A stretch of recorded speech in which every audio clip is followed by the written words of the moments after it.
A fire took everything from him. His workshop, his hands, and the only life he ever knew. Now his father lies in a coma, and the only thing left is a mountain of medical bills. So he logs into a VR game, not to escape, not for fun, but to do the one thing he can, forge. Because in this world, his hands work again, and every weapon he creates brings him one step closer to saving his father and taking back the family forge. He will rebuild everything he lost. The story begins with an elf shouting in the dense forest, "Force yourselves. They must take down this idiot today, no matter the cost." His roar is getting closer. It's too dark, he can't see where he is. The elf ran forward, sword in hand, and shouted, "Damn it, where is he?" His comrade shouted, "He's there, behind him." Then he turned around in surprise and shouted, "What?" He noticed a swordsman decapitating a monster with one deft blow. He shouted in surprise, "Him. Why is he here?" After a while, he closed his eyes and said he didn't even know how to thank him. He apologized for all his pranks. He saved his life and protected the peace of their tribe. He would never forget that. With these words, he looked up at him and smiled. Then the system reported, the elf from a small village's affection increased by 10. First achievement, a stranger who has earned the trust of the elves. From now on, he can move freely throughout the elven lands. Then the elf looked away and added, "Oh, and his younger sister also wanted to say something." The elf blushed with embarrassment and, putting her hand to her chest, said something about that offer to become his companion. The system reported, relationship with the elf hunter plus 10. First achievement, first foreigner with an elf companion. He can now use elven equipment. The elf lowered her gaze and said that if it was him, she would not mind. Sometime later, they had a wedding, and a magnificent celebration began in the city. The young couple exchanged rings, and after some time, the system reported the first achievement, the first foreigner to marry an elf. At that moment, the man said, "Cut." Lee Sejin stood in the spotlight and said, he spent countless hours racking his brains over this. Ares is not just a game. All the characters in Ares are fully fledged AI that makes decisions based on their personalities. Ares is another world. At that moment, those present in the room began to say, was what he just saw really gameplay? No way. They looked so lifelike. He would never have thought it was graphics if it was true. Sejin smiled and said that this was more than just a realistic game. Purim had created a new world. Thanks to the implementation of super artificial intelligence, a divine being was born. The god of Ares evaluates players and can grant special abilities for their achievements. They will achieve nothing if they cling to the usual routine. They can become a hero shrouded in legendary glory, or gather their own army and rule like a king. In other words, everything they could achieve in real life is available in Ares. And even more, what is impossible in reality becomes reality in Ares. At that moment, those present joyfully said, he doesn't know how true all this is, but with quality like this, he definitely wants to play it. The audience was screaming, "This is a masterpiece, Mr. Sejin. Where can I buy it? It starts right now." The year is 2045, and Ares is developed by Purim Co. Ltd. The reaction to the virtual game created by the genius Sejin was explosive. It influenced not only the gaming industry, but also world culture as a whole, and the number of players overnight exceeded 1 billion. A year later, the people gathered in the square were saying, "Wow, this is even more realistic than he heard. Amazing. Yeah, really cool. It really does feel like you've gone on a journey." They were in the starting area of Ares,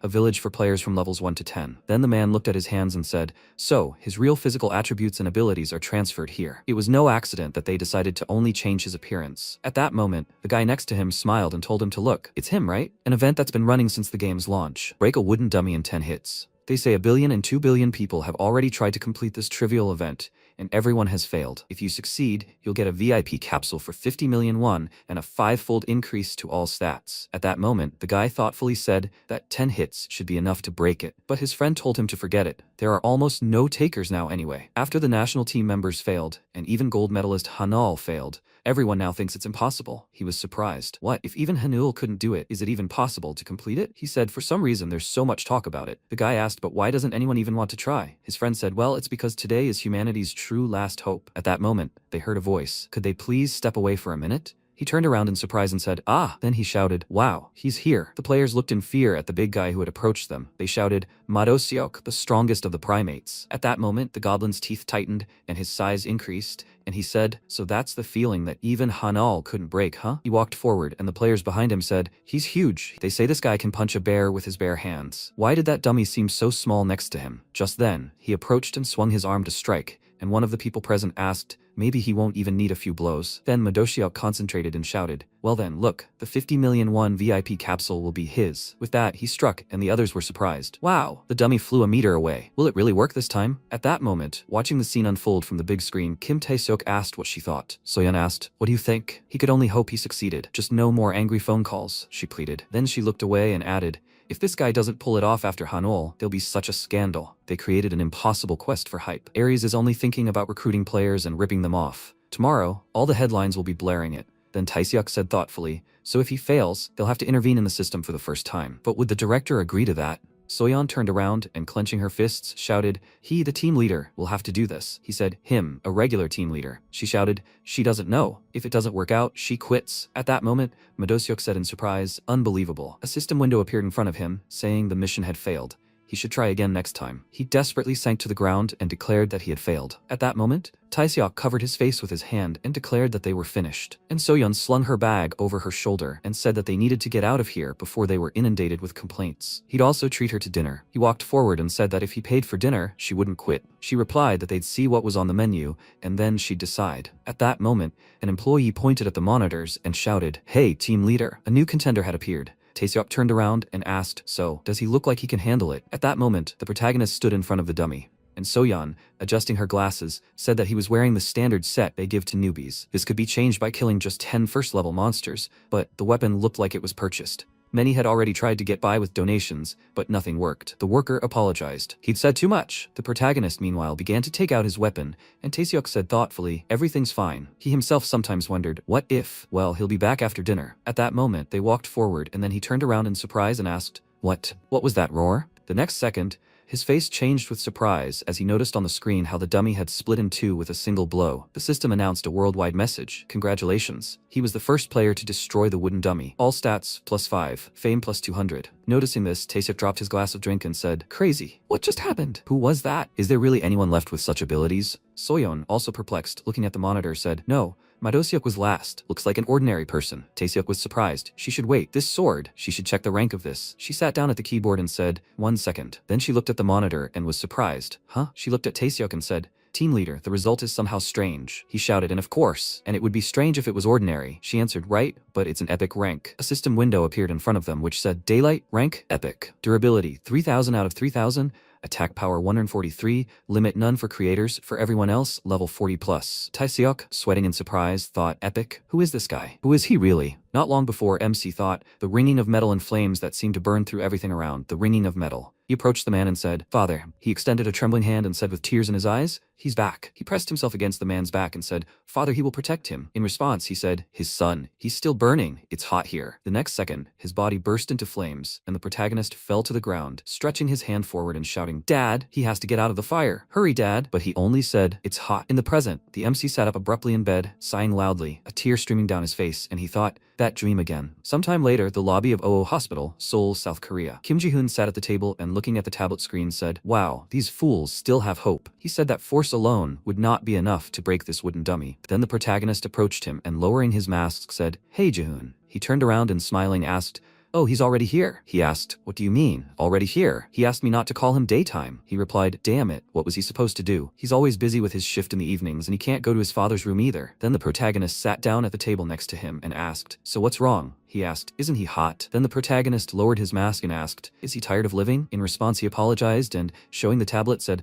"Okay, they'll get down to business. He's heard of Ares, right?" He specified Ares? He asked, "What?" He shouldn't say he doesn't know. It's the most popular game right now with cool AI, but whatever. Anyway, this game has an event for newbies. No one has completed it yet. The best players failed, but if he completes it, he'll get a VIP capsule for the game for 50 million won. He asked, and Ji-hoon smiled and suggested he give it a try. He said it himself. 1 billion people have failed. Does he think they can do it? He put the tablet on the table and said, "Of course, it won't be easy, but it's possible. Because if there's one thing he has a chance of doing, it's defeating this wooden dummy." The protagonist looked at him silently and then asked, "What does that mean?" After a while, they approached the capsule, and MC was surprised. "What is it?" Ji-hoon pointed at the device and said, "His best friend got a standard capsule for Ares. It costs a whopping 10 million won. He shouted in surprise. 10 million won. He replied, "Yeah, they say standard capsules have about 85% synchronization, but that should be enough for the game, right?" The protagonist, still surprised, asked, "So expensive and 1 billion people are playing this?" Ji-hoon looked at the capsule and said, "It's worth it. If everything goes well, the rewards will pour in. You can even trade real currency there now.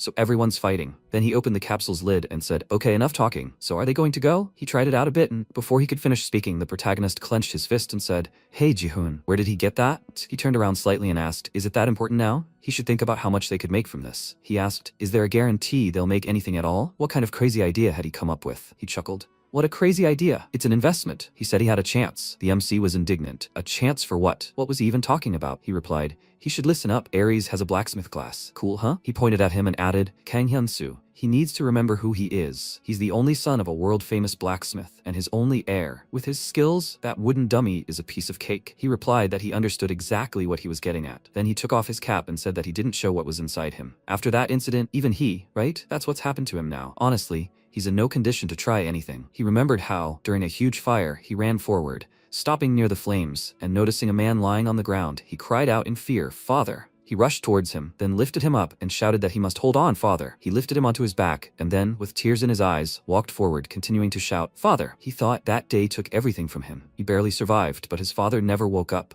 and his family didn't have the money to pay for his treatment. Then, he worked part-time at a construction site, and one of the workers looked at him and shouted, "Hey, hey there!" He heard him swinging a hammer. He should help from behind. For 10 years, he followed in his father's footsteps. With that hammer, he forged countless items, but now he can't even do that anymore. He dropped the hammer with tears in his eyes and said, "Damn." In the present tense, his hand twitched and he said, after that day, he can't even use his right hand, let alone forge. Now even ordinary work is difficult for him. Then he put the cap on his head and added, he should listen. He knows that he meant well. He will deal with his own problems, so he should take this and return it. He put his hood on and walking in the opposite direction said, he shouldn't throw 10 million won down the drain, idiot. Okay, it's time for him to go to his part-time job. He went. He walked to the door, and Jihoon said that he was the idiot, not him. Did he think he didn't know that he was trying his best to pay the hospital bills? And how long can he go on like this? Okay, they will admit that he can live like this forever. But what about his own life? Is he really going to be crippled forever? He tells him, this will fix everything. The treatment costs about 1 billion won, right? Of course, it's a lot of money, but that doesn't mean he can just give up, right? He added irritably through his teeth. The him he knew before wasn't like this. He said he wanted to be a blacksmith for the rest of his life. He could become one. He said he was taking on these measly 10 million. He should listen to his friend at least once. Please, Hyunsu, can't he try at least once? He won't run into trouble anymore. They should try once, right? At that moment, the protagonist remembered his father's words, and yet it was still hot. He let go of the door handle, then looked at his trembling hand. After a while, he returned to the construction site and, walking forward,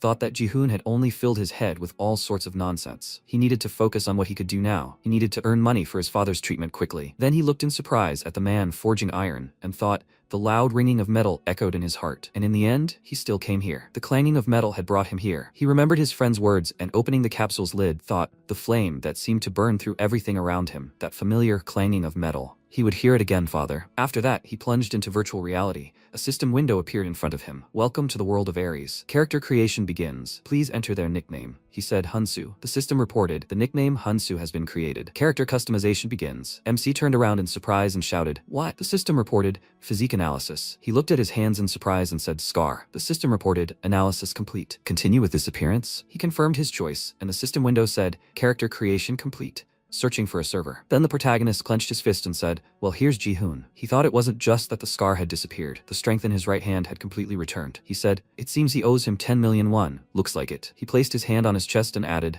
I'll have to work hard to repay him. Then the system announced that he would be summoned to a random territory. Transfer to the beginner's area. Barden Lands, Lens Forge. At that moment, a man inside the building, breathing heavily, threw a towel over his shoulder, then put on gloves and said, I will never give up, these damn instructors. They must wait. He will erase their arrogance. He will forge a sword better than that idiot's. He began to craft and then shouted, come on, this should just work. At that moment, MC walked into the building and said, that's not how it's done. Len turned sharply and looked surprised. Stranger, what did he just say? He replied, that's not how it's done. Len was surprised. What? And the protagonist came closer and holding out his hand, said, he seemed to be forging a blade, but you can't forge a strong sword that way. He replied, he seemed to be from out of town. And how would he know? He replied that he knew. It was none of his business, but it just seemed like he was trying to forge a good sword. He simply couldn't pass it by. Len said, couldn't pass it by, so he spoke as if he knew how. Okay, what did he have to lose? He handed him the hammer and told him to show what he could do. They would see if he had anything to back up his words. He would watch closely. Then the protagonist took the hammer and thought that initially he had just wanted to befriend him and asked to join the forge, but maybe this would do. Then he said,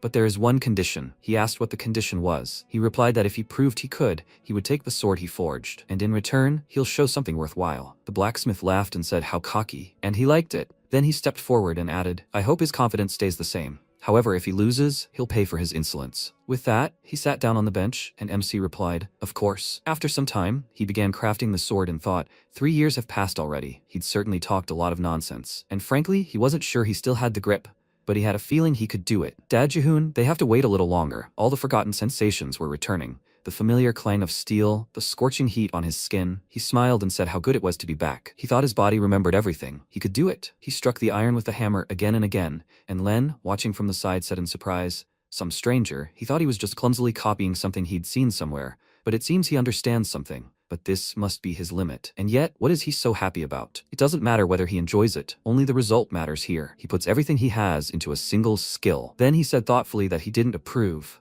but he wouldn't interfere. He wasn't the master blacksmith in the starting area for nothing. He hoped he wouldn't get hurt. Then he looked ahead in surprise and asked, huh? He noticed the curved metal and thought in surprise, what? What kind of amazing skill was that? Was it really possible to increase strength like that? Why didn't he think of this basic technique himself? Really, it could all be over in an instant. Maybe he was just trying to impress him. He had the skill to determine item ranks. Then a system window appeared in front of him, saying, Steel, C rank, upgraded from D rank. He thought, it can't be. He stood up from his seat and thought, he'd forged C rank steel before, but it never improved so quickly. So he wasn't lying. But this must be his limit. There's no way he could raise the rank any higher. Well, he'd have to hammer away as much as he wanted. A few cheap tricks wouldn't change anything. Without skills, he was no better than him in this world. When morning came, Len sat up on the bench and, rubbing his eyes, asked if he had dozed off. That rookie had kept him sitting up late. Then he looked ahead in surprise, noticed the protagonist and thought, is he still forging? Isn't he tired? Has he really been doing this all night? Then he looked at the metal in the protagonist's hands and thought, it can't be. A system window appeared in front of him saying, Steel, rank B. He thought, rank B? So that was really possible? You can reach rank B without a single skill, and it still doesn't stop. Does he really want to get an even higher rank? At that moment, the protagonist put his hand to his face and said, damn, how long has it been? Has he overworked himself? Then he was surprised to notice Len approaching him and taking the medal. He said,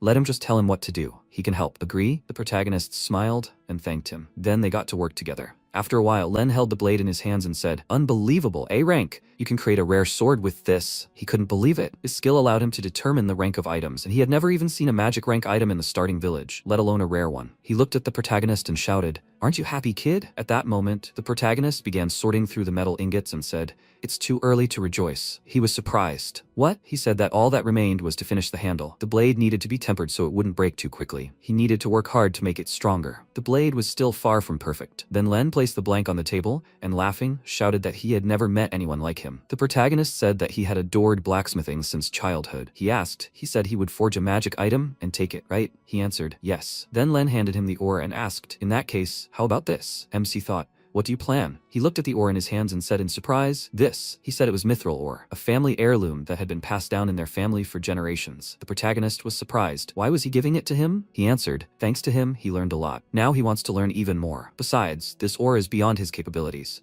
He wants to see what kind of sword he can forge from it. Then MC looked at the ore in his hands and thought, mithril ore. Something that doesn't exist in the real world. Will he be able to forge an item from mithril that he's only heard of in legends? He's never worked with anything like that, so it's risky. Then he looked at the blacksmith and asked, how could he refuse? He shouted. He knew he would say that. He wouldn't mind if he learned from him too? He replied, of course, especially after he gave him such an incredible thing. Len asked, then can he call him master? He will even address him formally. He replied, no need, he is old enough to be his grandfather, so he is embarrassed. In response, Len laughed and said, age is just a number. He is asking, he should take him as an apprentice. He replied, for him to forget, he will not use mithril. He shouted, no, he must wait, stranger. A month later, the protagonist swung his sword, cutting the dummy in half. A system window appeared in front of him, which said daylight, epic rank, durability, 3000 out of 3000. Attack power, 143. Restriction, none for the creator, level 40 or above. Special stats, strength +6, agility +7, defense versus undead 8%, attack speed +15%, critical hit chance 25%. Passive skill, swift blade. Active skill, sturdy sword. Description, a legendary sword, crafted by a skilled craftsman, never found in the starting area. At that moment, the protagonist wiped the sweat from his face,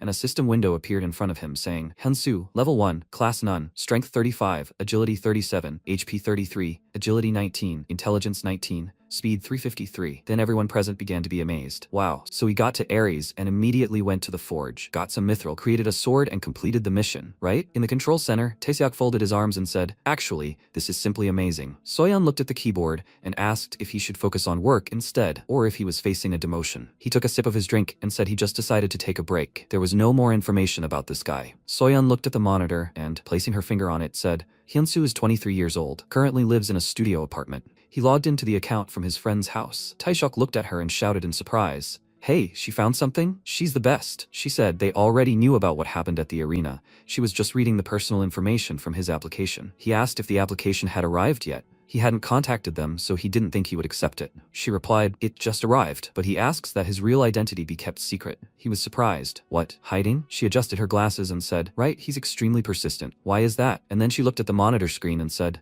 well, if rumors spread, it would be impossible to escape the spotlight in real life. Taeseok added, Well, he has his own reasons for not wanting to be the center of attention. And where is he now? Soyeon said thoughtfully. Well, I think he just entered the training center. At that moment, the protagonist opened the door and walked inside, and Relson, the instructor of the hunting training center, said, "Hey, kid, the real monsters will come out of here." He sees his level. A level 1 player doesn't stand a chance. He doesn't want to waste his time, so he should get lost. He folded his arms and told him to catch a few rabbits in the area and come back when he's ready. Then MC took off his hood and thought, doesn't he see his stats? He said he'll try not to waste his time. Relson sighed and said, what a hassle. Okay, he should take any of these swords and come over. In response, the protagonist reached for the hilt of his sword and said, if any sword will do, can he use his? After a while, a conversation began in the control center. He'd spent a whole month in the beginner's zone, which usually takes just 3 hours, and thanks to this, his base stats were off the charts. Most importantly, he had the only epic sword available here, and he still had no class or level 1. He'd managed countless artisans and apprentices over the years,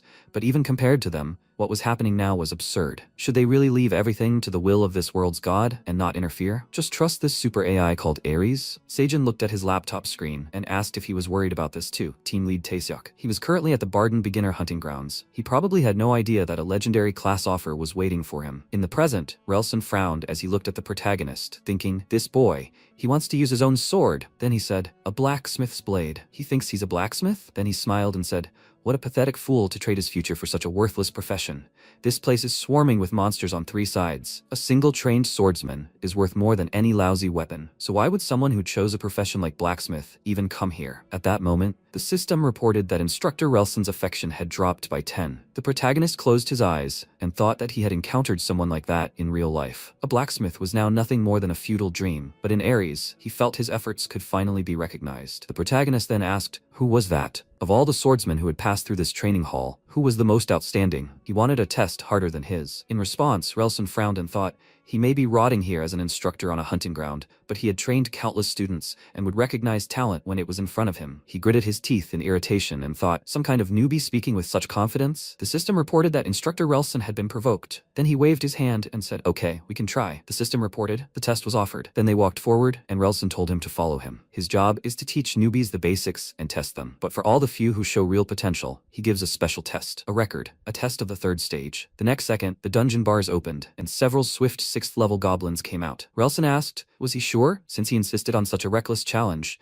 the punishment would be appropriate. If he failed, he was not to appear here for a week. He will hunt rabbits. Did he understand? In response, the protagonist asked, is the 3rd stage the final test? He asked, huh? The protagonist slung his sword over his shoulder and said that he would like to go through it all, until the very last stage. Relson, still angry, thought, take his training so lightly. This boy is testing his patience. Then he reached for the chain and shouted, so good. He'll see how he handles this. The next second, the grate began to rise, releasing the final, 4th stage of the trial, a monster. A mad level 15 goblin ran forward, swinging his swords. MC looked at the monsters and thought, almost no one in the entire world has passed the 3rd stage, and no one has passed the 4th stage. He pointed his sword forward and prepared to attack, then blocked the goblin's attack. The next second, the monster leaped upward, and swinging his weapon, the protagonist thought any blacksmith should understand this. He concentrated energy in his weapon, and then swung for a strike, and the system reported, Daylight, active skill, durable sword, increases physical attack by 52% and defense by 38% for 40 seconds. He thought, the power that this weapon carries. Then he delivered powerful blows and thought,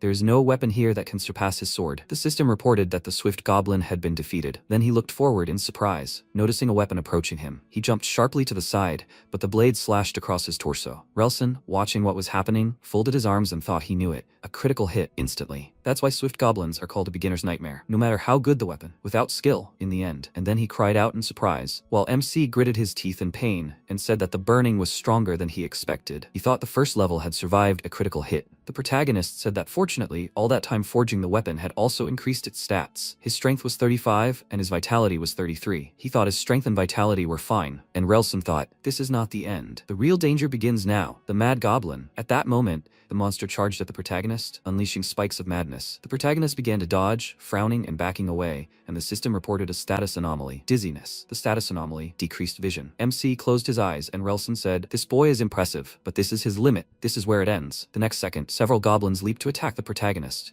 He held his sword in front of him and thought, I must concentrate. trust the weapon he had created, and simply do what it could. He then struck, and the system reported the epic rank passive skill, Daylight Swift Blade, increases attack speed by 1.7 times for 1 second. The protagonist then rushed forward, cutting through several monsters in his path, and thought that with this, he could overcome the level difference. At that moment, those watching were perplexed, and MC landed. The system reported, the Mad Goblin defeated, the Swift Goblin defeated. Then Relson smiled and thought, this boy, he did what no one else could. He walked forward and said, his blows looked crude, but each swing revealed the true power of the blade. He must have dabbled with a sword before. The protagonist smiled, looking at him, and said that he simply understood that a blacksmith should be able to wield the weapon he creates, nothing more. At that moment, the system reported, Relson had an epiphany. He closed his eyes and said, these muscles, the scars on his arms, I understand. So this is what he is, a true blacksmith. He apologizes for his earlier rudeness. The system reported, Relson's sympathy has reached its maximum. Then he asked, will he listen to his proposal? He says this because he sincerely respects his talent. Has he ever thought about becoming a Mad Lord? The system reported that a strike class was available for the Mad Lord class change quest. At that moment, Taeseok cried out in surprise. What? Something impossible was happening. An offer to change classes to a Mad Lord,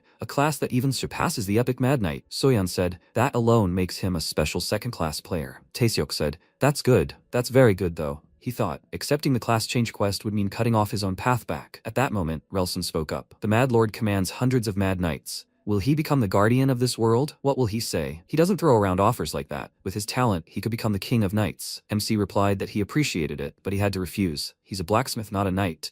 Relson said, he really is magnificent. He smiled broadly and added, truly magnificent. The protagonist thought he'd never pick up a hammer again, but here in this game, he felt it.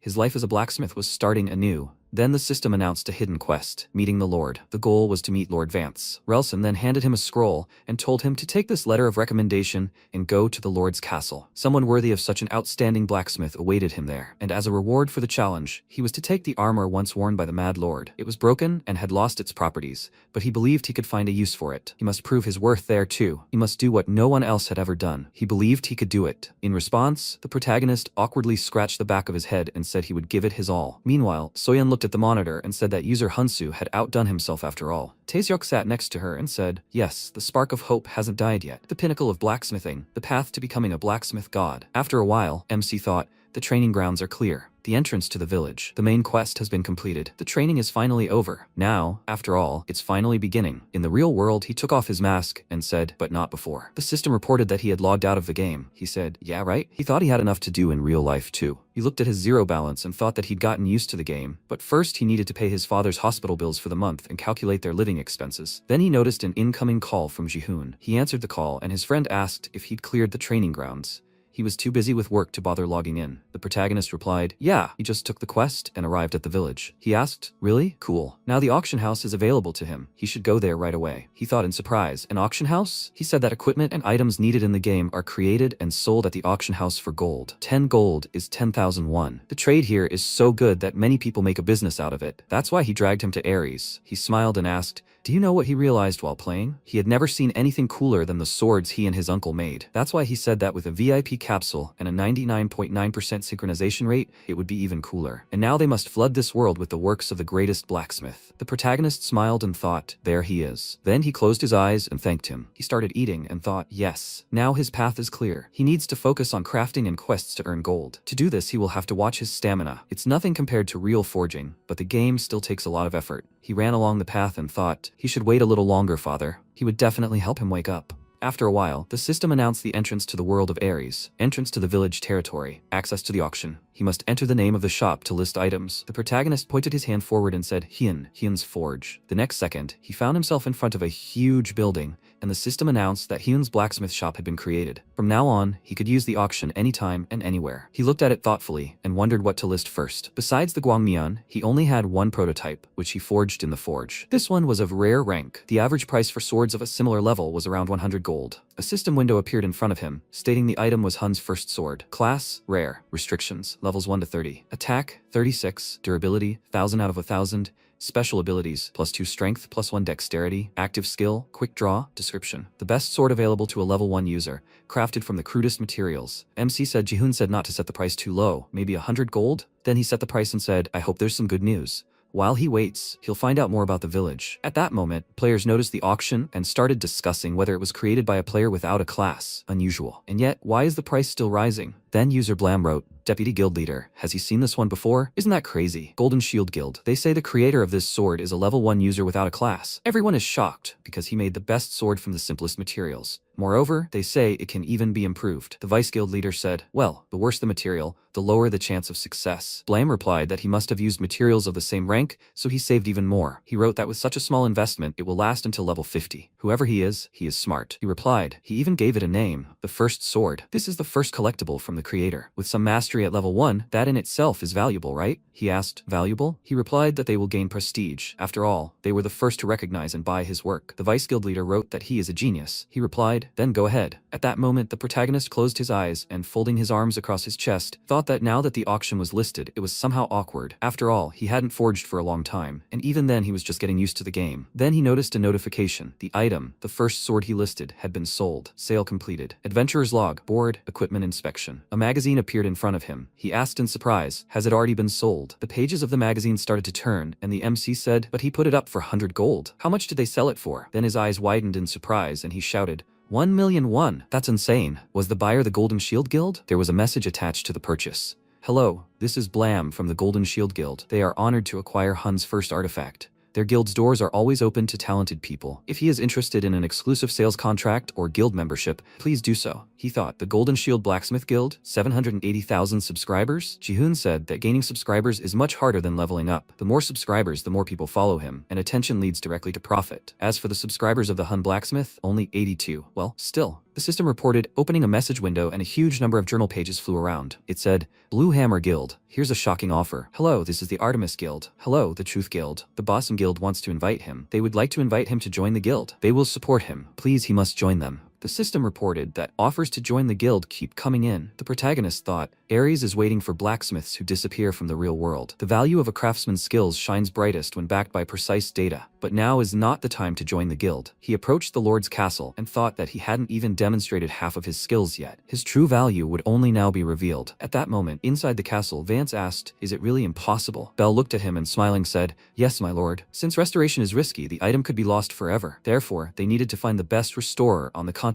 Vance said such a master was only available in the capital. Bell answered that it was true, but he refused to meet with anyone. They couldn't lure him here, to the lands of Barden. He said okay, but he couldn't abandon his lands and go himself. This was the only relic left from his father. With these words, he looked at the destroyed weapon and added, no one had seen a bow like this before. He had no choice. At that moment, Bell thought, almost ready. The system reported, user Bell, levels 100. Class, rogue, no class, temporarily disguised as a blacksmith. Skill, false promise. He thought that he had spent a week ingratiating himself with Lord Vance. Now it was time to reap the benefits. Then the Lord said, so the price for the restoration will be 300 gold. Before he could finish speaking, Bell smiled and said, yes, if he entrusted it to him, he would take it to the capital and restore it to its best condition. At that moment, the protagonist entered the room and said, this bow can be restored right here. Bell looked at him in irritation and thought, damn, who is this idiot? He's ruining everything. Vance asked, what? He can restore this burnt bow right here? Guards, who is this man? The guard replied, yes, my lord. It is the one who came with a letter of recommendation from Instructor Relson. He asked, Relson? Oh, he means Relson from the training camp for novice hunters? As Lord Barden, he asks him, he should tell him about his skills and experience. At that moment, the system reported, Lord Vance was requesting information about his class and level. In response, MC introduced himself and said that he was level 1. He had no class. At that moment, Bell shouted in irritation, unbelievable. A level 1 dares to insult a lord, and without a class at that. Doesn't he know that restoration is only available to blacksmiths above level 80? Does he even know this is an epic recurve bow? He shouldn't interfere in his affairs. He spent a week on this. He must leave. In response, the protagonist pointed out that he was mistaken. This was far from a recurve bow. He stepped forward and added, this is a gakgung bow. He looked surprised. A gakgung? The others looked at him in surprise. Then MC pointed to the destroyed weapon and added that he had heard from the guard Becker that he wanted to restore his late father's burnt bow, a gift once received from a mysterious stranger. It was a unique bow, the likes of which had never been seen here. Then the Lord said, enough. He was usually generous to strangers in his lands, but he was tired of false tales about family heirlooms. From now on, he should only say what he could vouch for. The protagonist asked him to allow him to clarify one thing. This bow may have been a gift from a stranger,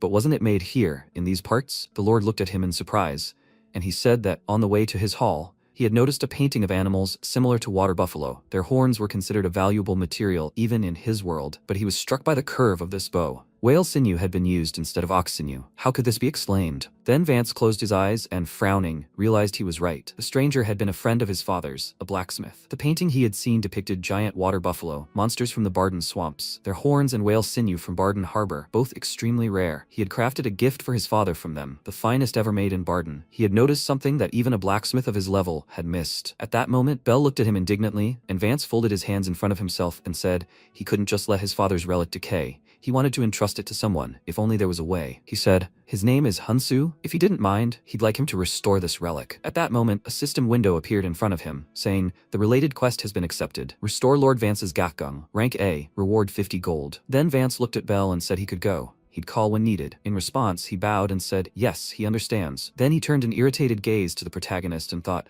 what's wrong with this guy? His name is Hunsu? He'll make him answer for this sooner or later. With that, he headed for the exit. Then the Lord looked at the protagonist and asked, so what do you need to restore the bow? He replied that if possible, he should obtain water buffalo horns and whale sinew. He would also need oak, mulberry, bamboo, and finishing tools. The system responded, and he named all the materials the bow was made of, revealing the method for restoring the Gakgung. Gakgun arrow, restoration requirements, level 60. Materials, giant water buffalo, whale sinew, bamboo, mulberry, oak. Alternative materials can be tested. The failure rate during restoration is below 70%. Failure destroys the item. At that moment, MC remembered how in the past he called his father and asked if he could just bend it like this, right? He looked at him and said, he told him, Dad can do it himself. Then he patted the protagonist on the head and asked if he really liked making bows so much. His hands were all calloused, but he still didn't give up. He replied that he just liked doing it with him, Dad. He replied that if he tried hard, he would teach him to work with steel when he grew up. In the meantime, he should get used to the material for the bow, to feel it in his hands. The protagonist smiled and replied, okay, Dad. In the present tense, a tear fell from his face, and he thought, yes, Dad. Thanks to the capsule, their destinies crossed here. And with their skills, he can do everything the way he taught him. After a while, he sat down ready to work, and Vance entered the room and, smiling, said that he would also help. Sometime later, night fell. MC was busy making a bow,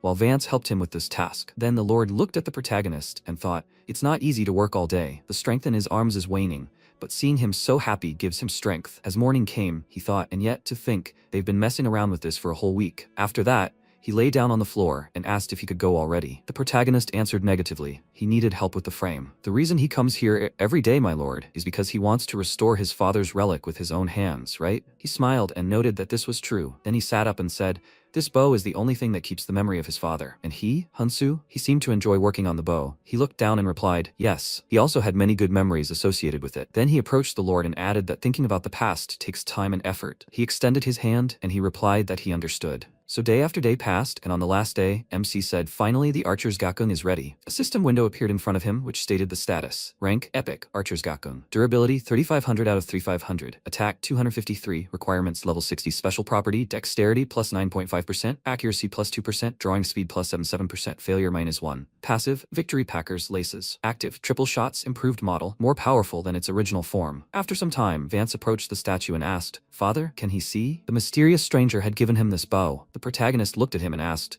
my lord, why doesn't he try the bow in his hands? He should see if it felt the same as in his memories. Vance then drew back the bowstring and fired an arrow, hitting the target dead center. He then said, it's not the same. The protagonist asked in surprise, huh? And the lord smiled and said, it's much better than before. Then the system reported that the bow restoration quest was complete. He had achieved a result above 100%. His relationship with Vance had reached its maximum. Then the Lord thanked him and said that he could now fulfill his duty with a clear conscience. But the promised reward seemed too small due to his work. So, in addition to 2,000 gold, he was giving him free use of the forge. The system reported that the quest reward had been increased due to his phenomenal success. The protagonist thought in surprise, 2,000 gold, that's 2,000,001, more than enough to cover all expenses until the next expedition. Then Vance added, by the way, has he ever considered learning swordsmanship? He held his sword out in front of him. He then added, before he became Lord of Barden, he was a swordsman. The highest art of swordsmanship. It's the secret art of the Prime Kingdom. A technique that pacified countless monsters attacking from all sides and brought peace to Barden. He was undoubtedly a natural-born blacksmith, but he also saw something else in him, a talent for swordsmanship. In addition to what Instructor Relson had written in his recommendation,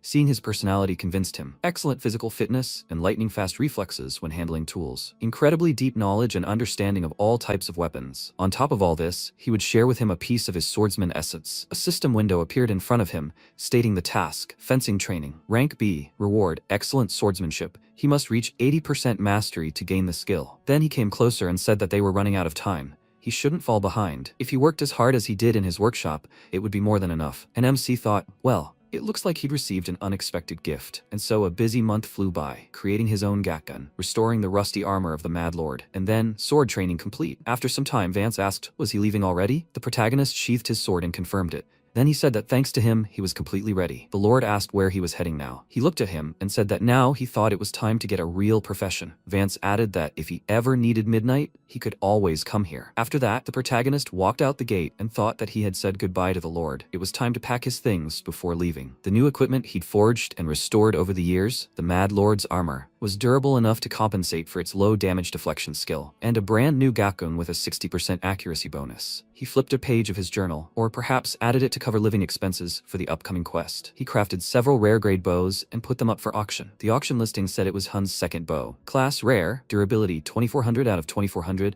attack power 94, level limit 0 to 60. Special abilities, dexterity +7, accuracy +13%. Passive skill, powerful shot, piercing arrow. A unique bow crafted entirely from materials found in the starting zone, something that might never be replicated. He said he'd see how much it went for this time. Meanwhile, Sojin, the leader of the Golden Shield Guild, looked at the system window and said, unbelievable. Even Black, the #1 player in Korea, couldn't create a bow like this at level 10. But this Hyun, at level 1 and using only low-quality materials, was still able to create such a bow. Smith, the best blacksmith in the world, had said so himself. After all, Ares rules in this game. If he is touched by a player's actions, he will grant them a suitable profession, skill, or title. Forgemaster Hun is already capable of creating artifacts of this level. Yes, just like Smoth. He is the one who holds the legendary class title. After a while, MC looked at the amount and said, unbelievable. The final auction price is 2,050 gold. Someone paid 2 million in real money for a bow in the game. Then he thought, subscribers 3,200. Invitations to guilds and work orders are pouring in so often that he can't keep up with them. Then he slammed the journal shut and said, so, onward. He thought, to the sacred land of blacksmiths, to the blacksmith's tower. After some time he set out, passing through forests, fields, and rivers. After a while he stopped at a huge tower and, wiping the sweat from his face, said, finally, the blacksmith's tower. It was even more majestic in person. Then he approached the door and, noticing a stone attached with chains, asked, but how can I get inside? A system window appeared before him, saying, this is the blacksmith's tower. To become a blacksmith, he must break the seal with a sword forged in a magical forge. The protagonist reached out to the stone and said, it's a seal, like a stone, basalt, some kind of volcanic rock. Then he looked to the side and, noticing the door, said,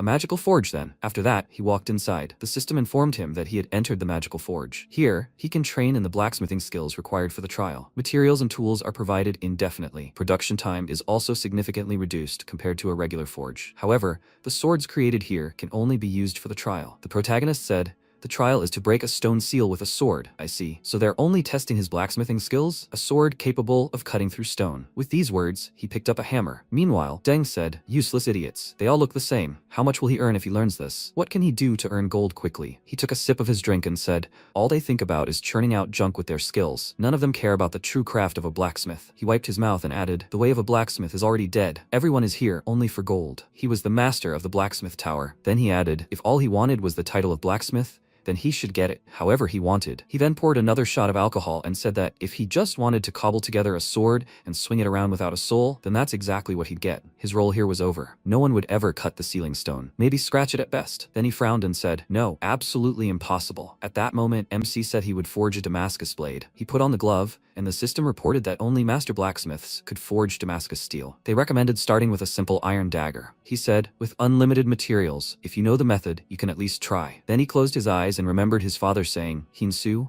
even a sword can cut stone. He would pass on to him the forging method he once developed. The protagonist declared that if he followed his father's teachings, he would succeed in this task. Perfect smelters and equipment created by magic, everything necessary for forging Damascus, an unlimited supply of various ores, even a reduced production time. This game is simply insane. He struck the metal with his hammer and shouted that he would forge with all his heart. Meanwhile, Dung lay on the windowsill, lost in sleep. But the next second, he suddenly opened his eyes, screaming loudly. He looked out the window and asked, what is that shaking? The tower, it's shaking. Someone is forging. Then he went down and looked outside again, asking, what on earth is going on? Then he noticed the stone split in two, and the door began to open, releasing a bright light. He said, it can't be. Someone cut the sealing stone. At that moment, MC approached him. He said, the god of blacksmiths has finally appeared. The protagonist awkwardly apologized and asked, did he pass the test? After a while, they started descending the stairs, and Deng said that until now they had been measuring abilities by the sealing stone. But he completely destroyed the stone, so they couldn't measure anything. MC thought, so he was in for a recheck? He then walked forward and, noticing a huge magic symbol on the floor, asked,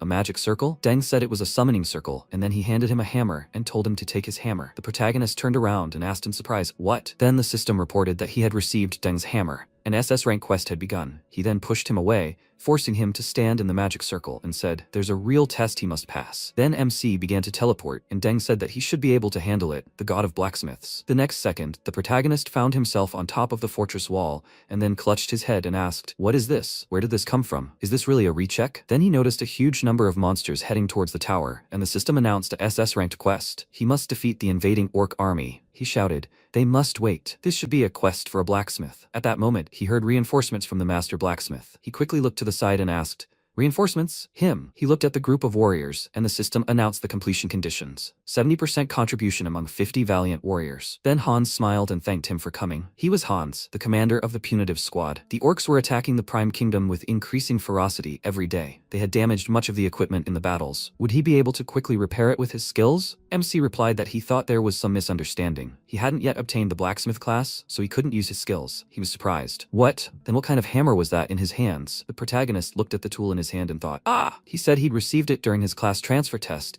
and was sent here for an additional mission. Then Hans asked, "So he has no combat experience?" MC awkwardly scratched his head and said he was still a complete rookie when it came to combat. The commander then folded his arms and thought he'd send reinforcements, but instead they'd been given a rookie who they'd have to keep an eye on, a special guest indeed. Then he said, "Their situation is dire right now, so please, he should wait it out in the watchtower. There's a safe place there where they can wait until they return." The next second, an axe flew past them, but the protagonist swung his sword with lightning speed, tossing the weapon aside. Hans looked at him, puzzled. Then the protagonist smiled and said he knew he was still a rookie, but could he join the fight? He thought. So that's it, this is a double check. And Hans looked at him and thought, so he's the one calling himself a rookie. After a while, they went to the battlefield, and MC thought, if he fights like he did with the goblins, everything will be fine, right? Then Hans asked him to follow Ben's squad. He'll explain everything. Then Ben smiled and told him to take care of them. He walked forward and said he was taking command. A crowd of monsters headed towards them, and the protagonist thought, this pressure is completely different from what it was with the goblins. So this is what a real battle is like, but he doesn't think he'll lose. The next second, he charged,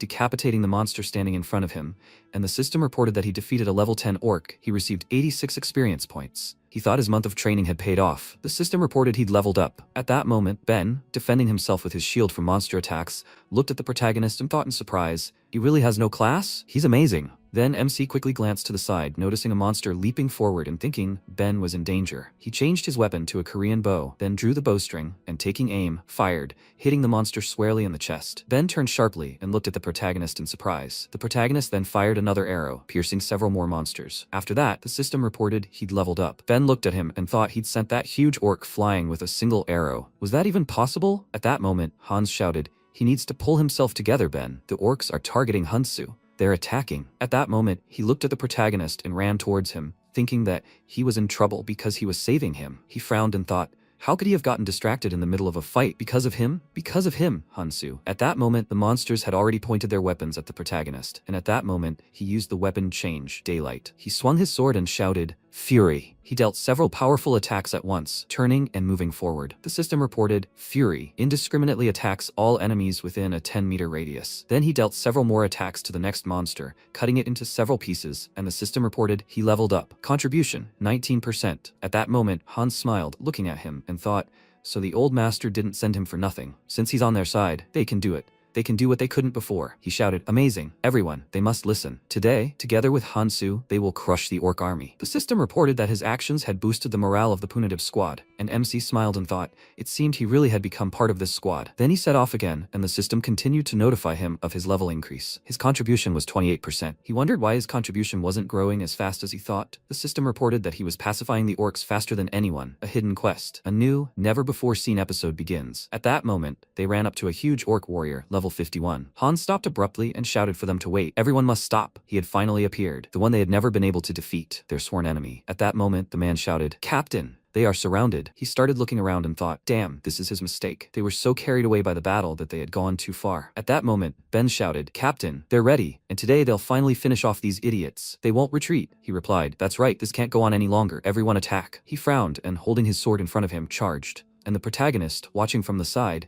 drew back his bow and thought, damn, they've all lost their heads and rushed into battle. I need to cover them with my bow. The next second, he fired an arrow, but it bounced off an orc's helmet and he thought, arrows don't penetrate. He said, this Korean bow has properties that increase penetration and accuracy. At that moment, the punitive squad continued to fight the monsters, and MC added, but the orc warrior's skin is as tough as armor. A bow alone won't do the trick. Hans thought, is that still not enough? Will we have to retreat? He charged and shouted, no, they can't retreat anymore. But suddenly the monster swung his weapon, causing the commander's hand holding the sword to fly to the side. He fell to the ground, and the protagonist said in fear, Hans, Captain Hans. Then Ben thought he heard them. While the others began to help Hans, he clenched his teeth and thought that no matter how hard he tried, he couldn't penetrate their armor. Then he said, if this goes on, they will all be killed. At that moment, MC clenched his teeth and shouted, that's it. They will continue like this, and they will all be destroyed. They need to immediately regroup and go into deep defense. They must quickly retreat into the forest behind them. He will catch up with them soon. Ben shouted for them to listen to his order. They need to carry the captain to a safe place and regroup. They must retreat into the forest, quickly. They must maintain defensive formation. While everyone was running to the right place, Ben approached the protagonist and said, sir, they will slow down in the forest too. At best, it will only give them a short respite. And the protagonist frowned and said, just 5 minutes. They can only hold out for 5 minutes? He answered in surprise, right? They'll hold out no matter what it takes. With these words, he clenched his fist. After a while, MC ran into the forest and thought, does he think arrows can't pierce thick armor? No. He stopped in a bamboo grove and took out his hammer. At that moment, a system window appeared in front of him, which said, Deng's hammer, epic. Special characteristics, passive skill, copies consumables, active skill, shortens cooldown. Description. The hammer once wielded by Deng from the Blacksmith Tower. He thought, it's possible. Meanwhile, the warriors rushed into battle, trying to attack the huge monster from different sides. And Ben, holding on with all his might, began to rise and, leaning on his sword, said,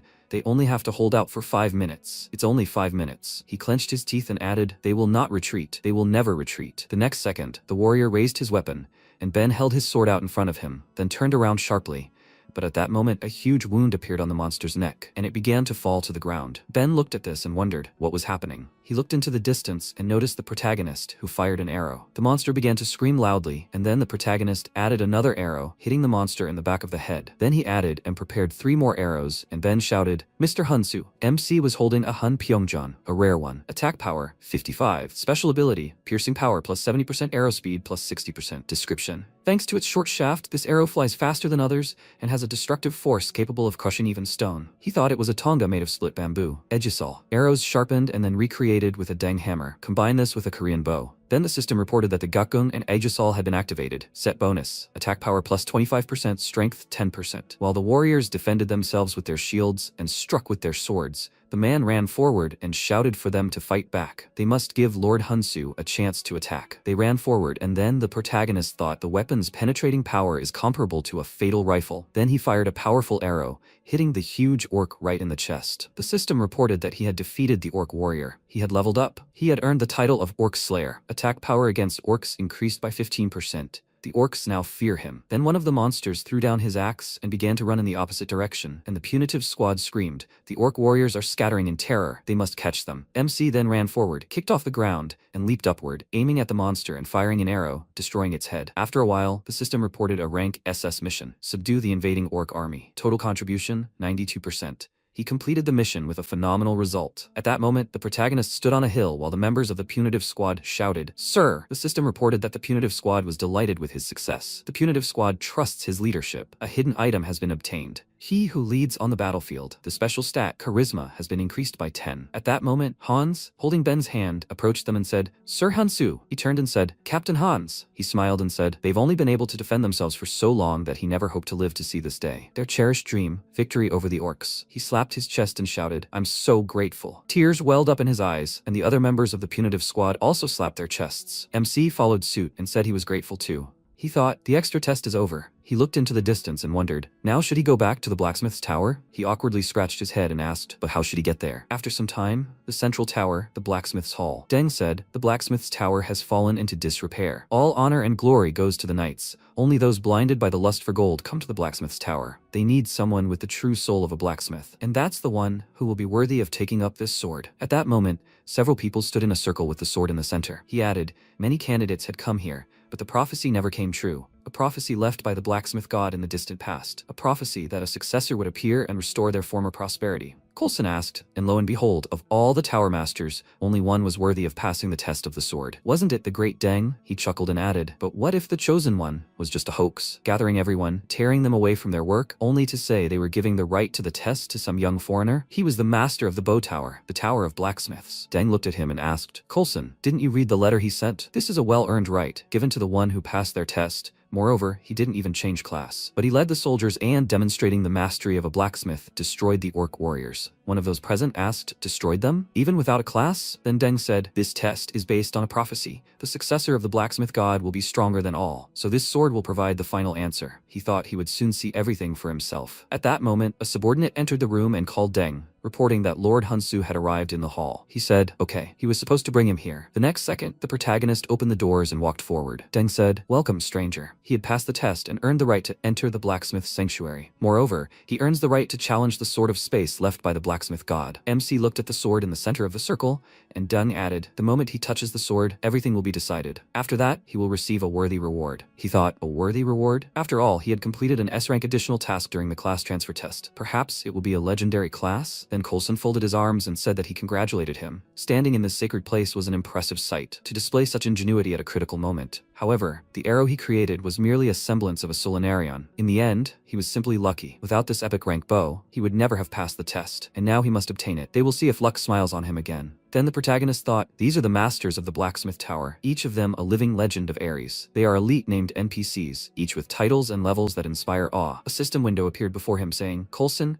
Bow Tower Master, Blacksmith Tower, level 365. He thought, impressive, of course, but he doesn't think his skills are inferior in any way. What if they competed, relying only on their own strength without any powers? Then he walked closer and said that he could. Then he looked surprised, and the others froze in anticipation. The sword suddenly shattered into small clots of energy that flew at the protagonist's chest, and he asked in surprise, what is this? He started clutching his chest, wondering where the sword had gone. Deng approached him and, smiling, said just as he thought. He laughed loudly and shouted, so this is what the prophecy comes true. Until now, they've only followed rituals and procedures. If he were a true successor, he wouldn't even have to touch the sword. At that moment, Coulson frowned and thought, damn it, he can't accept this. Then a system window appeared in front of the protagonist with a congratulation. It said, Ares' first god class. He thought, he's not some brat. He's new to this. The system reported that he received the class Godsmith. He thought, Godsmith? God class? And the first in the entire history of Ares? Then the system reported a unique title of the SSS rank, Godsmith. When crafting artifacts, he is not limited by the level of materials. His mastery increases depending on the artifact type. As a blacksmith, he will become the strongest. The class quest, the sword trial, begins at level 100. Those present began to mutter. The sword had chosen this stranger, meaning as the prophecy stated,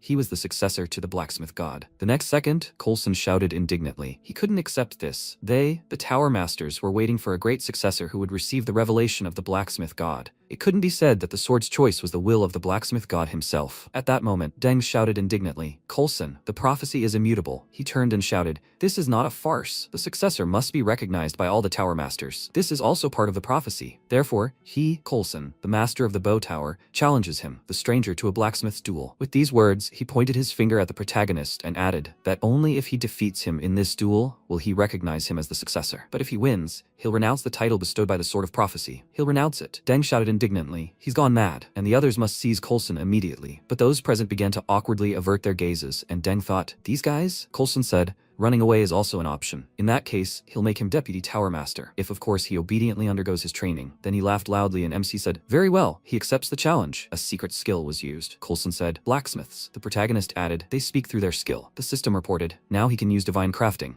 The system reported a blacksmith duel, quest created, rank S. He must defeat Coulson in a duel. At that moment, he frowned and said that their duels were different from knights. A blade forged in a forge with a soul. The rule is simple. They fight with swords they forge themselves. The one who breaks first loses. The best forge is already prepared in the hall. He pointed a finger at the hall and said that now that he has the skills of a blacksmith, one day should be enough for forging. If he really is a god blacksmith, then see you tomorrow. With these words, he smiled and headed for the exit. Then he looked at the protagonist and said that he agreed to the duel too hastily. Coulson is one of the most skilled tower masters. Even after gaining the power of a god, he still needs time to gain experience. The protagonist noted that this was true. If he'd remained in his previous profession, this battle would have been impossible for him. The in-game world is an arena. Here, incredible buffing skills depend on level and titles. Furthermore, each tower master has their own unique abilities. But when he became a god, these distinctions faded. No, now the only real difference is pure mastery. He looked at the hammer and thought, thanks to the skill he'd acquired, At that moment, the system reported, level 1 skill, divine creation, active skill, rank, god. He looked at the hammer in his hands, and a description appeared before him. He could create any artifact he desired and imbue it with any effect. The higher the rank of the effect, the more complex the creation. The effectiveness depends on the creation skill and ranges from 0 to 100%. Meanwhile, Coulson crafted his weapons and, frowning, thought that he was a swordsmith, forging swords. He was the rightful heir to the art of sword forging,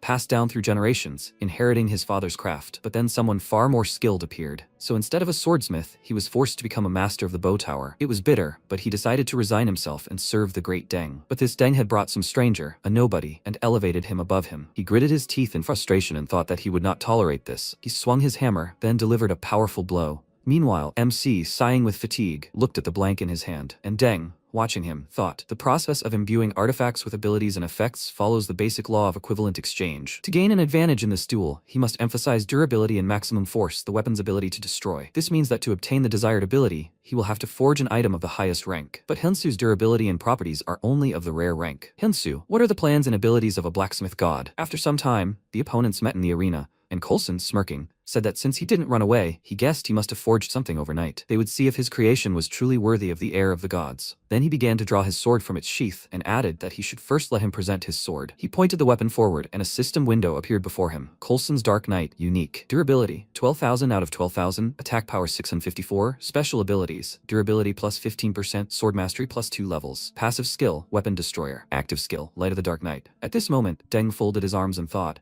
and one of those present said, as expected, Coulson's skill is amazing. The girl next to him said, to forge such a unique dual sword in just one night, magnificent, truly impressive. Hearing these words, Coulson smiled and thought, of course, this is a masterpiece imbued with his family's secret techniques. Now he must show him his sword. At that moment, the protagonist took out his weapon, and a system window appeared, saying Hyunsu's first custom-made sword. Rank, rare. Durability, 1000 out of 1000. Attack power, 177. At that moment, Coulson was surprised. Rare. A rare rank sword? This is ridiculous. Perhaps Coulson was right. Then he gritted his teeth in irritation and prepared to attack, thinking, dang, this time he made a serious mistake, wasting his time on a boy with his pathetic toy. The next second, he abruptly ran to the attack and shouted, this is the end of it. MC held his sword out in front of him and took a few steps forward, when suddenly his opponent's weapon split in two. Everyone stopped, watching in surprise as a sword fragment fell to the ground. Coulson turned slightly and, perplexed, said, he, and the protagonist said that a sword isn't determined solely by rank. A system window appeared before him, revealing Hyunsu's first sword, a rare one. Special abilities, an active skill, a sword that cuts swords, 65% chance to destroy an opponent's weapon, one of a kind, irreparable, destroyed at 0 durability. At that moment, Coulson remembered his father telling his son, one day, a blacksmith god will appear on this earth. He placed his hand on his head and added,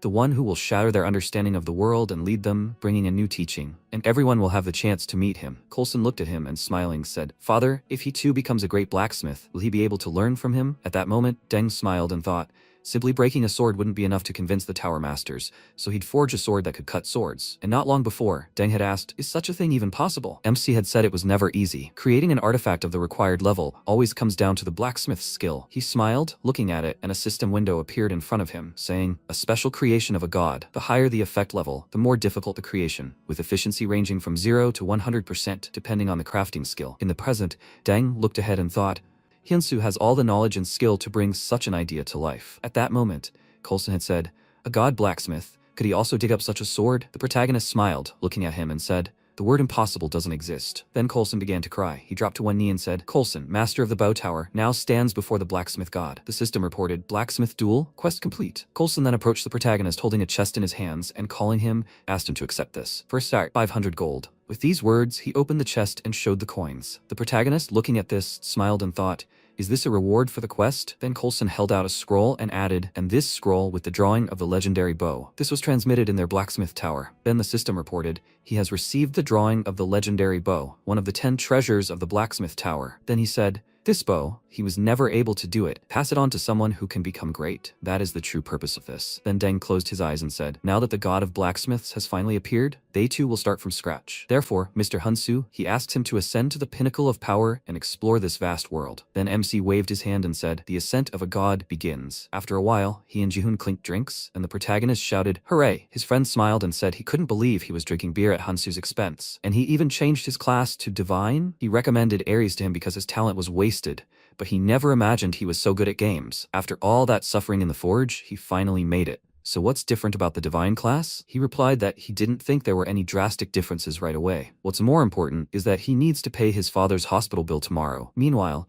another 10 million won has accumulated for treatment. Ji-hoon then lowered his gaze and said, by the way, he found out about that new medicine for his father he'd asked about, but it's not covered by insurance, so he needs to prepare at least 20 million won. Besides, he needs to treat his burns too. Classes alone won't make him any money. There's a limit to how many artifacts he can forge and sell. Basically, he needs to level up and earn fame. The protagonist thought, the ascension of a god begins. Then Ji-hoon raised his hand and added, he needs to establish connections with the most famous people in Aries. That way, he'll be able to get much better rewards and rare items, even for quests of the same level. And then, using that as a foundation, he'll create even better artifacts. MC looked at him and thought, connections with the most famous person. Then Ji-hoon placed his hands on the table and said, so he has an idea. He just needs to wait a little. He'll get the best achievements and carry him along. The protagonist sighed in response and said he'd rather try not to get fired. But he countered. He was serious. After a while, a discussion started on the site. Did they hear that, people? The perpetually 21st place lord finally got a legendary class. Damn, this is just insane.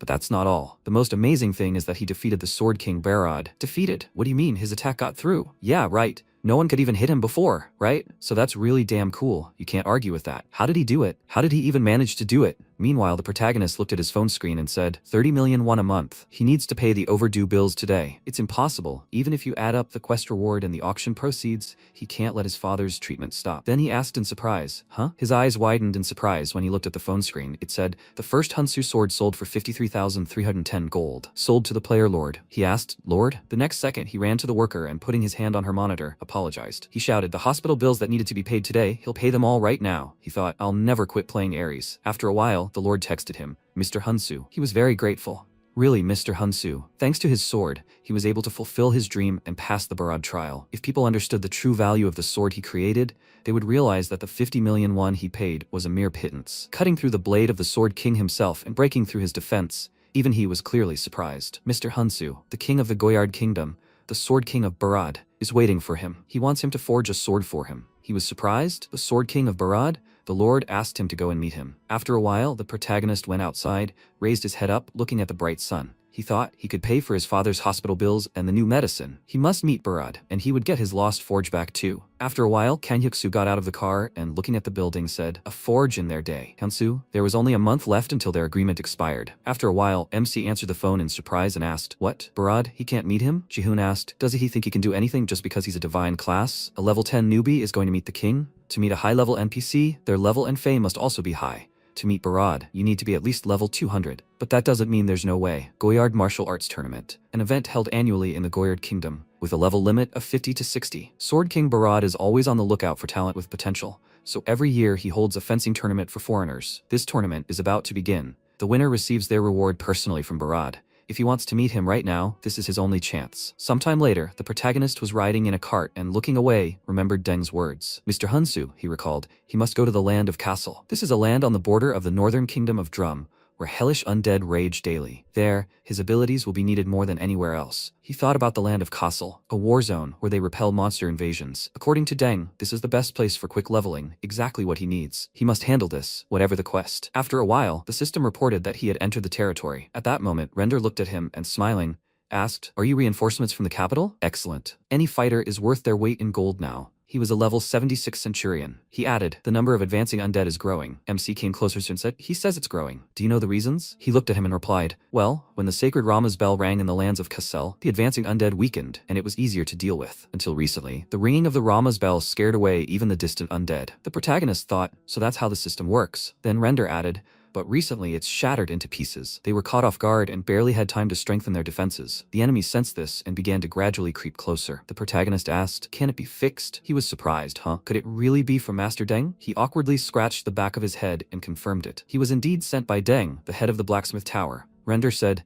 you should have said so right away. They were waiting for him. Quick, he must go with him to the captain. Then Karl, a knight of Kassel, approached them. He asked, so he means to say that the great Deng himself sent him? Render extended his hand and said, yes, sir, Captain. He wishes to personally inspect the Rama's bell. He replied, I understand, but Deng had already declared the Rama's bell beyond repair, hadn't he? The master had already secretly attempted to repair it several times, and all the craftsmen said the same thing. A broken Rama's bell is an irreparable artifact. There's one person in Castle who's still looking for a way to fix it, but it's all fair game. This person is level 290, and even he couldn't do it. What about his abilities? At that moment, the system reported that Captain Carl was requesting information about his level. MC replied that he was currently level 13. Render looked at him in bewilderment, while Carl folded his arms across his chest and lowering his gaze, said that he did not want to reproach the one who came to his aid, but at his level, it was better to find a place where he could truly be useful. The lands of Kassel were now on the brink of destruction. When the main forces of the undead army moved on the offensive, it would be their end. His duty was to protect his master and the people to the very end, and he must fulfill his duty. At that moment, they heard a shout. "Captain!" A warrior ran up to them and pointing a finger to the side shouted, "The undead are attacking the eastern wall. Ghouls! A huge flock of ghouls is rushing here." At that moment, level 41 ghouls were approaching them, and Carl waved his hand to the side and shouted, "Alarm! They must hold the gates at all costs." His subordinate replied, "Yes, sir." Then Carl stepped forward and said, "Render, follow him." He replied, "Yes, sir." Then the captain added, "And more." He turned and said, "Everything they discussed must remain a secret." Understood? The protagonist answered affirmatively, then thought, if everything goes like the war with the orcs, he could handle it. A system window appeared in front of him, revealing a quest for a territory battle. He must repel the ghoul invasion and defend the gates. Meanwhile, the ghouls continued to approach the castle. Letting out loud screams, they began to scale the walls, while the guards tried to stem the tide of attack. At that moment, MC stood on the wall, aiming his bow, and Render looked at him and shouted, "The undead are hard to kill without a weapon imbued with holy power. That's why you have to hit the same spot over and over again." But the next second, the protagonist fired an arrow, piercing the head of one of the monsters. Render, frowning, looked at him and thought in surprise, "No holy power but one arrow, and the ghoul is ready." The protagonist then prepared a flight arrow and released it, hitting several targets with a single arrow. The warriors then joyfully ran up to him. Render, looking over the wall, shouted, "They should attack as much as they want. He'll kill them all." MC looked at him and thought, this isn't as bad as he thought. If this keeps up, they'll get through this. After that, he looked ahead in surprise, and the system announced, a new story is beginning. He must defeat the giant ghoul. At that moment, a huge creature with 4 arms appeared in front of the castle walls. Render screamed in fear. Now a giant ghoul has appeared. We need to call the captain. The level 89 giant ghoul opened its mouth, showing a long tongue, and Carl, fighting at the gate, shouted, "Damn!" Render, noticing this, said, "Captain Carl is holding the gate. He has no free men." He clenched his teeth and nervously added, "If this keeps up, the wall will fall." But at that moment, the protagonist said he would distract them from this monster. He was surprised. What? How could he? How could he? But before he could finish speaking, the protagonist pushed off the ground and plummeted downwards. While the other guards screamed in fear, Render shouted, "It's too dangerous to be alone." But the protagonist flew further and further, approaching the monsters. Falling downwards and flying through the monster, he dealt several blows, then ran along the wall and landed in front of a huge ghoul. He frowned, looking at his target, and thought, great, he should deal with it. The next second, he leaped forward, and the huge ghoul extended his hand towards him. MC started running further, and thought that first he would drag it away from the wall. Had he managed to get its attention? Then he turned sharply and noticed the monster's huge leg heading towards him. He gritted his teeth and began to dodge the monster's legs, moving from side to side. He screamed loudly and tried to run faster, then turned slightly and wondered why he was so fast. Then, the next second, the system reported a weapon change. Hornbow plus flight arrow. He thought, this is the end for him. With these words, he pushed off the ground and, taking aim, fired the arrow, hitting the monster's head. But the ghoul only grew angry in response. The protagonist looked at him in horror and thought, no damage at all? The next second, a huge foot swung out and hit the protagonist with such force that he was sent flying. The system reported that his health had dropped below 10%. Then MC fell to the ground, and the system reported that at 0% health, he would be forcibly ejected from the game. He thought, no, not this. He lay on the broken ground, breathing loudly. Then he supported himself with his hand and asked, forcibly ejected? He began to rise to his feet and asked how they could even come up with such nonsense. At that moment, the monster's huge foot landed next to him, and he, looking at it, thought that if he didn't pass this episode, he wouldn't be able to participate in the Goyard martial arts tournament, and if so, then he could forget about his father's hospital bills, his own treatment, and returning to the path of a blacksmith. He couldn't lose all hope again. He gritted his teeth and thought that this was a game and his only chance to change reality. He couldn't give up here, no matter what. Then he drew the bowstring and took aim. He released the arrow, hitting the monster's leg. The ghoul screamed loudly and then leaned forward to attack. The protagonist gritted his teeth and frowned when the system reported that his health had dropped below 3%. He thought he would never give up, and at that moment, the monster pointed a huge hand at him. While the protagonist aimed another arrow, he thought this wasn't the end, but at that moment, the bowstring snapped. He thought in surprise, the bowstring? And then he abruptly turned his gaze to the monster's hand, and then it fell upon him from above. His health bar seemed to shatter, and he began to fall into the abyss. He thought, is this the end? No, he clenched his fist and thought, not like this. He refuses to give up so easily. He moved his hand forward, and at that moment, a system window appeared saying, "Special condition met. With his health below 5%, his will and thirst for life meet the requirements of a godsmith. He can learn a new skill," he thought in surprise. A new skill? The system reported he had learned the skill Emergency God Creation. He can begin Emergency God Creation. He must forge a weapon in 20 seconds. Weapons created with this skill can only be used for 30 seconds. MC said that this was his chance. Then the system reported, Emergency God Creation begins. 19. He thought this was his last chance. He created a hammer and reached for it. Then the system window said, 18. He can choose materials. 17. He thought, past this episode. The system continued the countdown while he began to intensively strike the hammer on the workpiece. He repeated the action over and over, and in the final seconds, his sword was ready. After that, he swung his arm to attack and let out a loud cry, flying forward. He used the Sword of Death oath. He delivered a slash in front of himself and flew past the monster. And the next second, the monster behind him split in two and fell to the ground. At that moment, the protagonist turned around and, smiling slightly, said,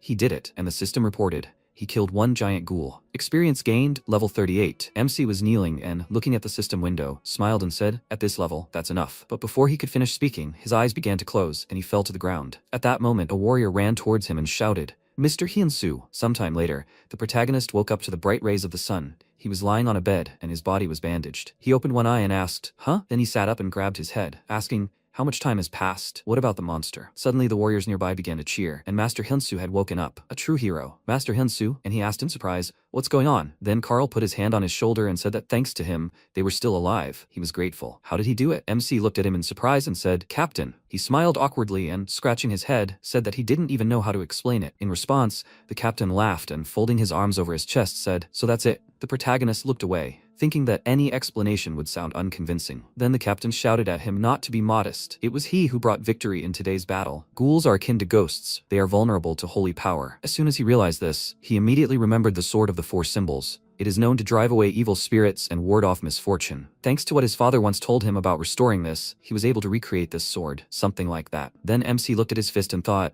he was so glad that everything worked as he thought. Then the captain said, "Oh yes, he must reward him." He handed him a bag and told him to take it. The next second, the system reported that he had received 200,000 gold. The protagonist took the bag and sheepishly thanked him. He thought, there, 2,000,000 won. And then Carl coughed into his fist and, blushing with embarrassment, said that he was wrong to think that he was the same as the other outsiders. He bowed and asked for forgiveness. And the protagonist shouted in surprise, "Captain." He extended his hands to him and added, "Captain, everything is fine." He is grateful that he believed in him. Carl took his hands, and the system reported that his connection with the sword had reached the maximum. He added, then he wanted to ask him for one favor. Please, he must fix the Bell of Rama. The sword he held in his hands clearly radiated holy power. With such abilities, he believed he could handle it. Then the protagonist smiled awkwardly and, scratching his head, said that he appreciated his words, but he needed to go to the kingdom of Goyard. Then Carl smiled and noted that he had forgotten something. He was a blacksmith after all. Their lord had a legendary mineral.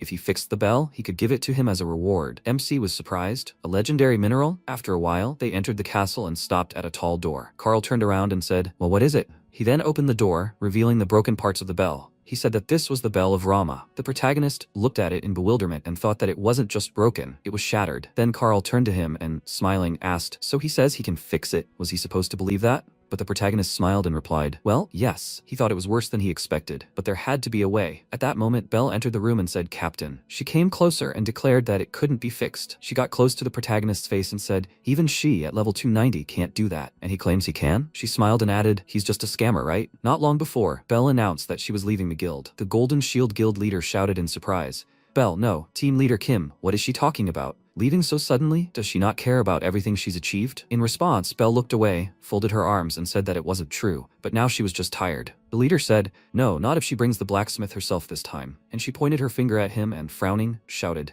"That's the problem. He's offering 500 million a year to some random player?" He replied, "The blacksmith Jason sold his very first sword for 500 million won. If they get that, the guild will skyrocket." Belle folded her arms and said, "That blacksmith they hired was just trying to make a little extra money, right?" The next one took the collateral and ran away. Then another one won the lottery and disappeared. And then last time, and the one after that. Then the leader clenched his fist and said irritably, "He knows enough." After that, Belle closed her eyes and, putting her hand to her head, asked if he now understood how hard it was for her to clean up all this mess, so he shouldn't try to stop her. And then he looked down and said, since that's what she decided, fine. After that, she headed for the exit and told him not to worry. She wasn't planning on joining another guild anytime soon. The leader called after her. She must know they'll always have a place for her if she decides to return. Sometime later, castle. Belle approached the walls and, looking around, said in surprise, Oh my god, this village shouldn't just disappear like that. She thought this place had shown her that real people, just like her, weren't just NPCs living here. Once they fix the frame bell, maybe they can stop all this. They need to look at the bell again. In the present, the protagonist pulled back from her and looked at her in surprise. He frowned and asked, "Who is she to say that?" She smirked and said,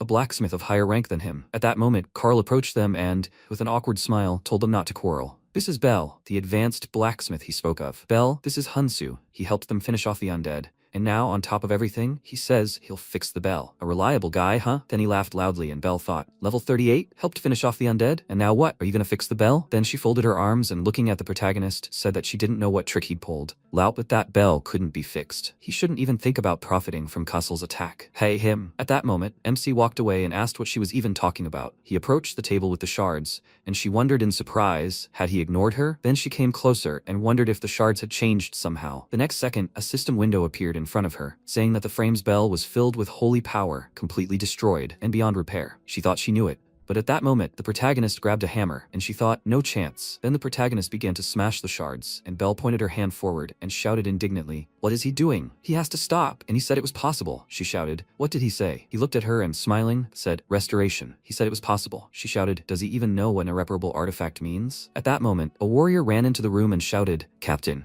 the undead are breaking through." Carl turned around sharply and shouted, "What?" Belle also looked at the warrior, perplexed, and MC looked ahead and thought, "A task?" No. A system window appeared, saying, "The castle territory update has begun. After the update, a new territory will be established." He thought, an update notification. At that moment, Belle covered her mouth with her hand and said, "The castle territory is turning into the land of the undead?" Then she turned around and added, "So this is the end." The protagonist said that's not true. If they forge the bell, they can stop it. She asked, "Forge the bell? It's impossible." He said it was possible. Didn't she want to protect Castle's territory? He looked at her as he said this, and she suddenly stopped and noticed he was right. But how? He started collecting the fragments and told her to follow him. The system reported that the frame bell fragment had been added to the inventory. He turned around and, clenching his fist, said that they would protect this place. At that moment, Carl looked at him and shouted, "Hyunsu, he's counting on him. He must fix the bell. He will hold them off as long as he can." MC replied, "Yes, he must trust him." And at that moment, Carl ran out into the street and, raising his sword, shouted to the others not to lose hope. He ran forward and shouted that they must fight to the very end.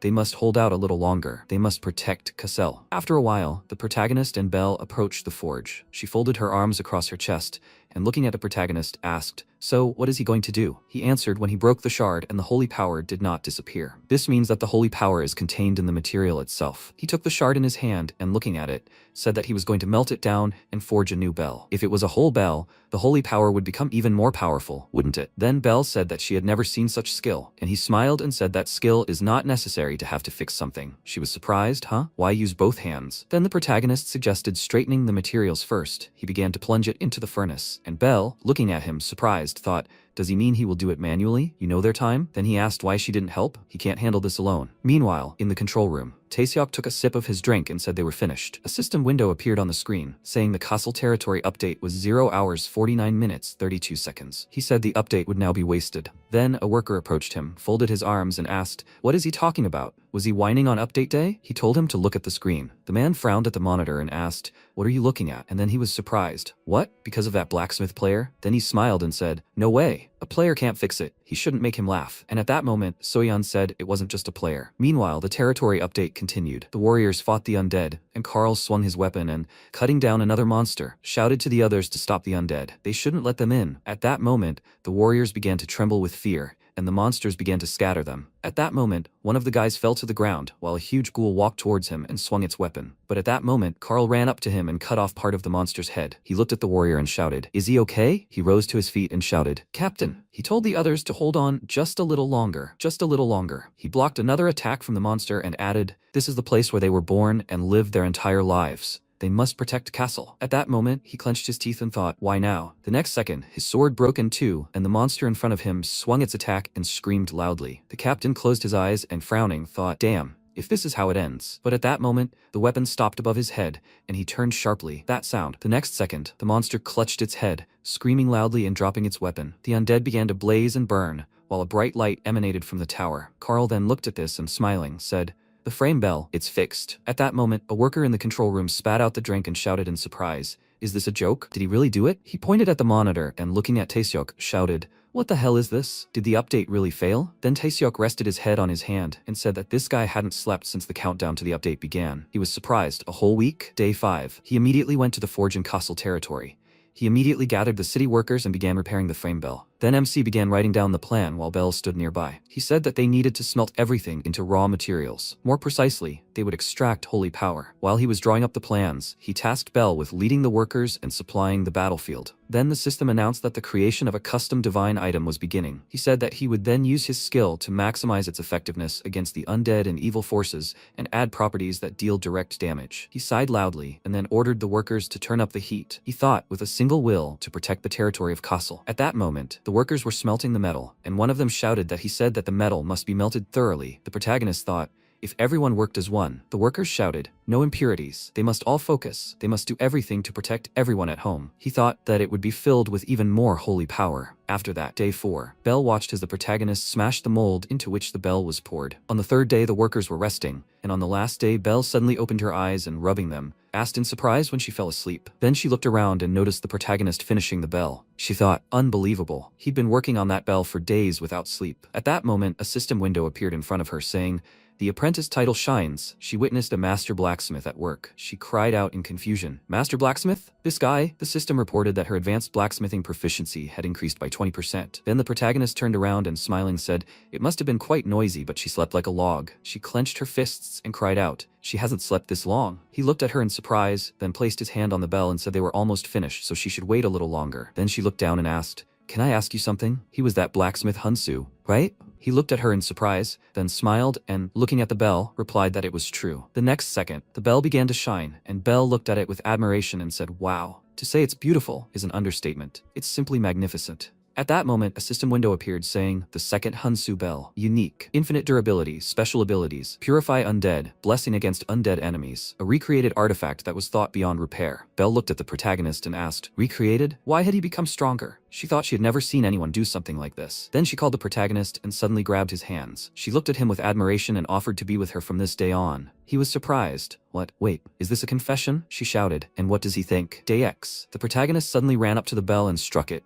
A powerful sound echoed around, and the undead began to burn in flames. Then the system reported that he had created a new bell and destroyed the undead. Now he could cancel the update and create a new story. The MC smiled and said they did it. He thought, thank goodness he had made it. The next second, he clenched his teeth and felt pain. The system reported that extreme fatigue was setting in. He was exhausted. After that, he abruptly fell to the ground, and Bell ran up to him, worried, and started calling. She screamed, Hunsu, is he okay? The system reported that the frame bell repair quest was complete. Then, Bell lifted the protagonist, holding his head, and the system reported that the rewards had been changed. Meanwhile, discussions began on the forums. Hey, do they know that blacksmith Hunsu? What the hell, nerd? Lol. Really lol. Why did the Castle territory update fail? Huh? Yes, he knows. This is the one who made Hunsu's first signature sword? Oh, so this is that Hunsu? Wow. So it was he who fixed the frame bell? The number of subscribers began to grow. After some time, the protagonist woke up from a bright light. He covered his face with his hand and shouted, why is it so damn noisy? Then a system window appeared in front of him, which said, Hunsu's Forge. Subscribers, 101,655. He shouted in surprise, how many? He abruptly sat up in bed and widened his eyes in surprise, looking at the system window. He asked, is this even real? He thought, good thing he engraved Hunsu on the bell. Now everyone who visits the Castle territory will see this bell. And then he heard a voice behind the door. Mr. Hunsu, can I come in? Carl smiled and said,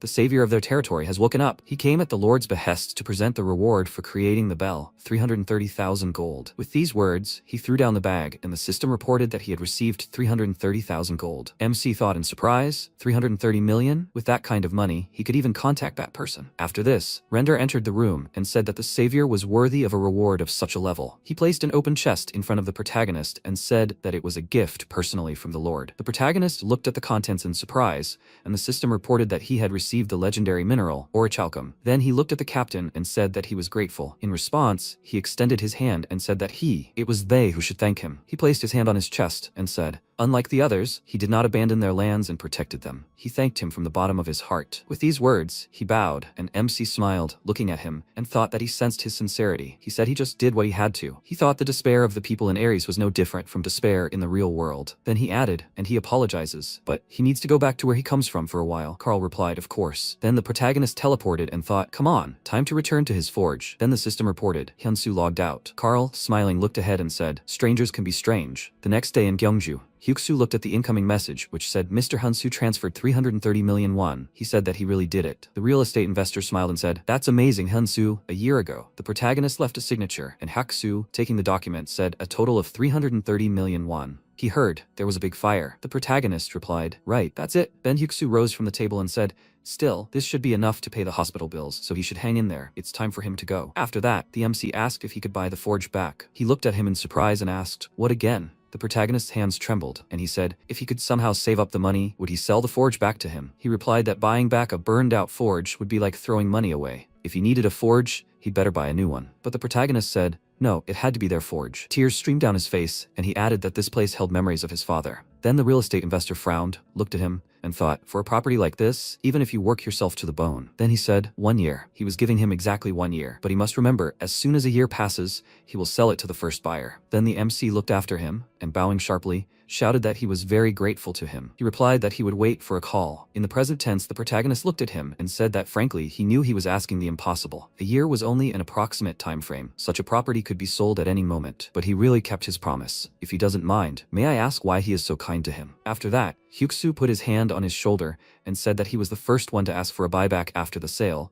He just wanted to support such a person. After that, the MC bowed and shouted that he was grateful to him, and he replied that it was not worth it. He should thank him for keeping his word. Then the protagonist closed his eyes and thought that he did not have to give up the forge. He should thank him. Then he added, by the way, does he by any chance know a game called Ares? He looked at him and then laughed and said, of course, who hasn't heard about that by now? And the protagonist awkwardly scratched the back of his head and said, exactly. He's actually a blacksmith in Ares. Hyuksu folded his arms and asked, really? It's the perfect job for him. And the protagonist said, so as a gift, he wants to forge an artifact for him. He said, oh, then can he make him something to order? Does it matter what the effect, type, or level? MC smiled and said, of course, he will do whatever he wants for him. After a while, the protagonist entered the pub and started looking around, and then noticed Belle, who was sitting at a table and waving at him, said, this way. He sat down at the table opposite her. She smiled, looking at him, and noted that they first saw each other since the incident with the undead. He answered, yes, that's right, and she asked, it's not that easy to find him. Did he know? In response, he awkwardly apologized. She laughed and said she was just joking, and then she said she would introduce herself properly. She was Golden Shield's chief strategist, the one who made Golden Shield what it is today. And that day, she was sure of one thing, that one day he, Hunsu,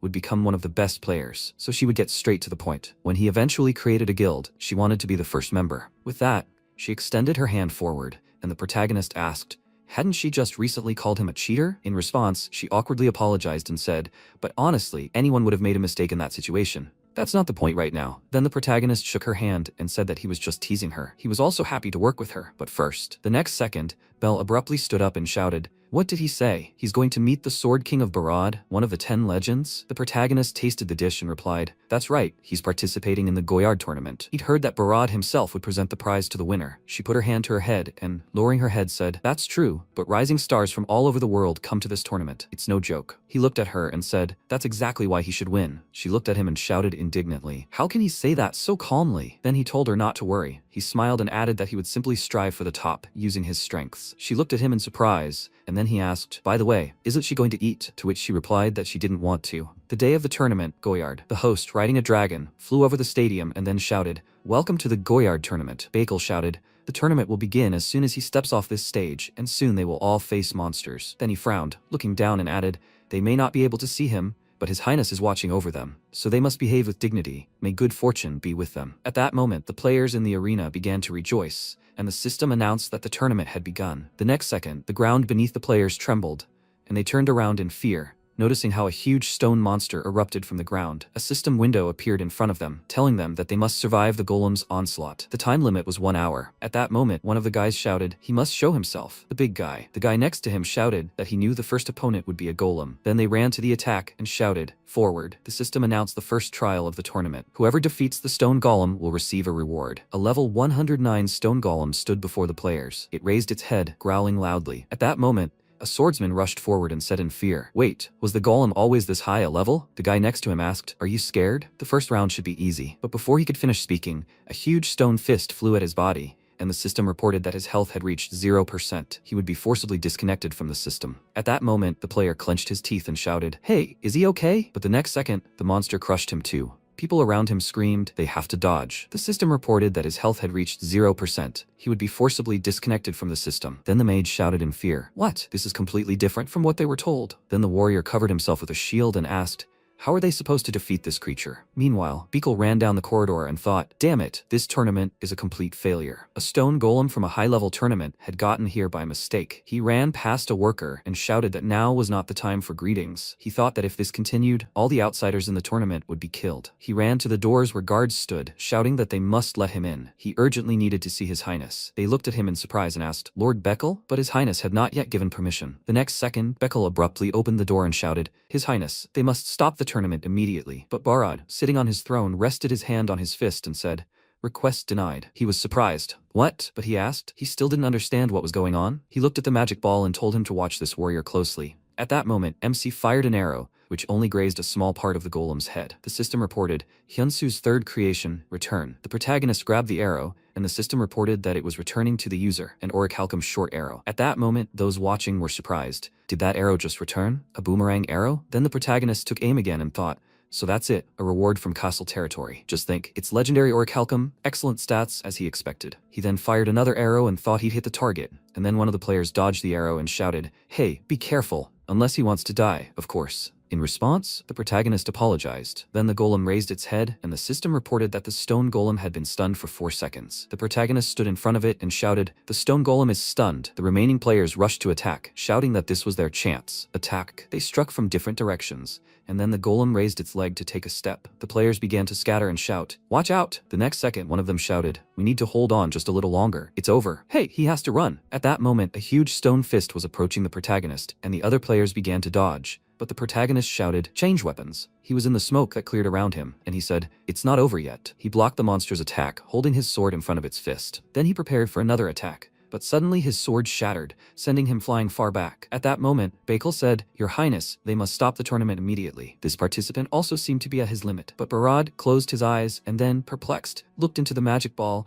and saw part of the sword pierce the golem. After that, the system reported that the god's emergency creation was complete. The Damascus blade could cut stone. He defeated the stone golem. The god's emergency creation, and the Damascus blade disappeared. He leveled up. The MC looked at the system windows that appeared and said in surprise, wow, he leveled up 14 at once. Then a player approached him and said, it can't be. He really won? The protagonist looked at him and asked, weren't they supposed to defeat him? He shouted, how could they defeat him with such a level difference? They were told to survive. Then he raised 3 fingers and added, the trial itself consists of 3 stages, so the balance has already been upset. He wasn't released, so they could defeat him. In response, the protagonist smiled awkwardly and scratching the back of his head said, I see. Then he said, by the way, why does he feel so bad? The next second, his eyes began to close again, and he fell to the ground. The players gathered around him were surprised. What, did he lose consciousness? It doesn't look like he was kicked out of the system. Are they just going to leave him? What about the tournament? Is it still going on? By the way, how many times did that player change weapons? He thought he was a jack of all trades, but he turned out to be a master of weapons. This is insane. He would kill for any of his weapons. The next second, Beckle returned to the arena and shouted, attention to all participants. Due to an error by the organizers, the martial arts tournament is suspended. They must disperse. Sometime later, a video of the main character lying on the ground was posted online,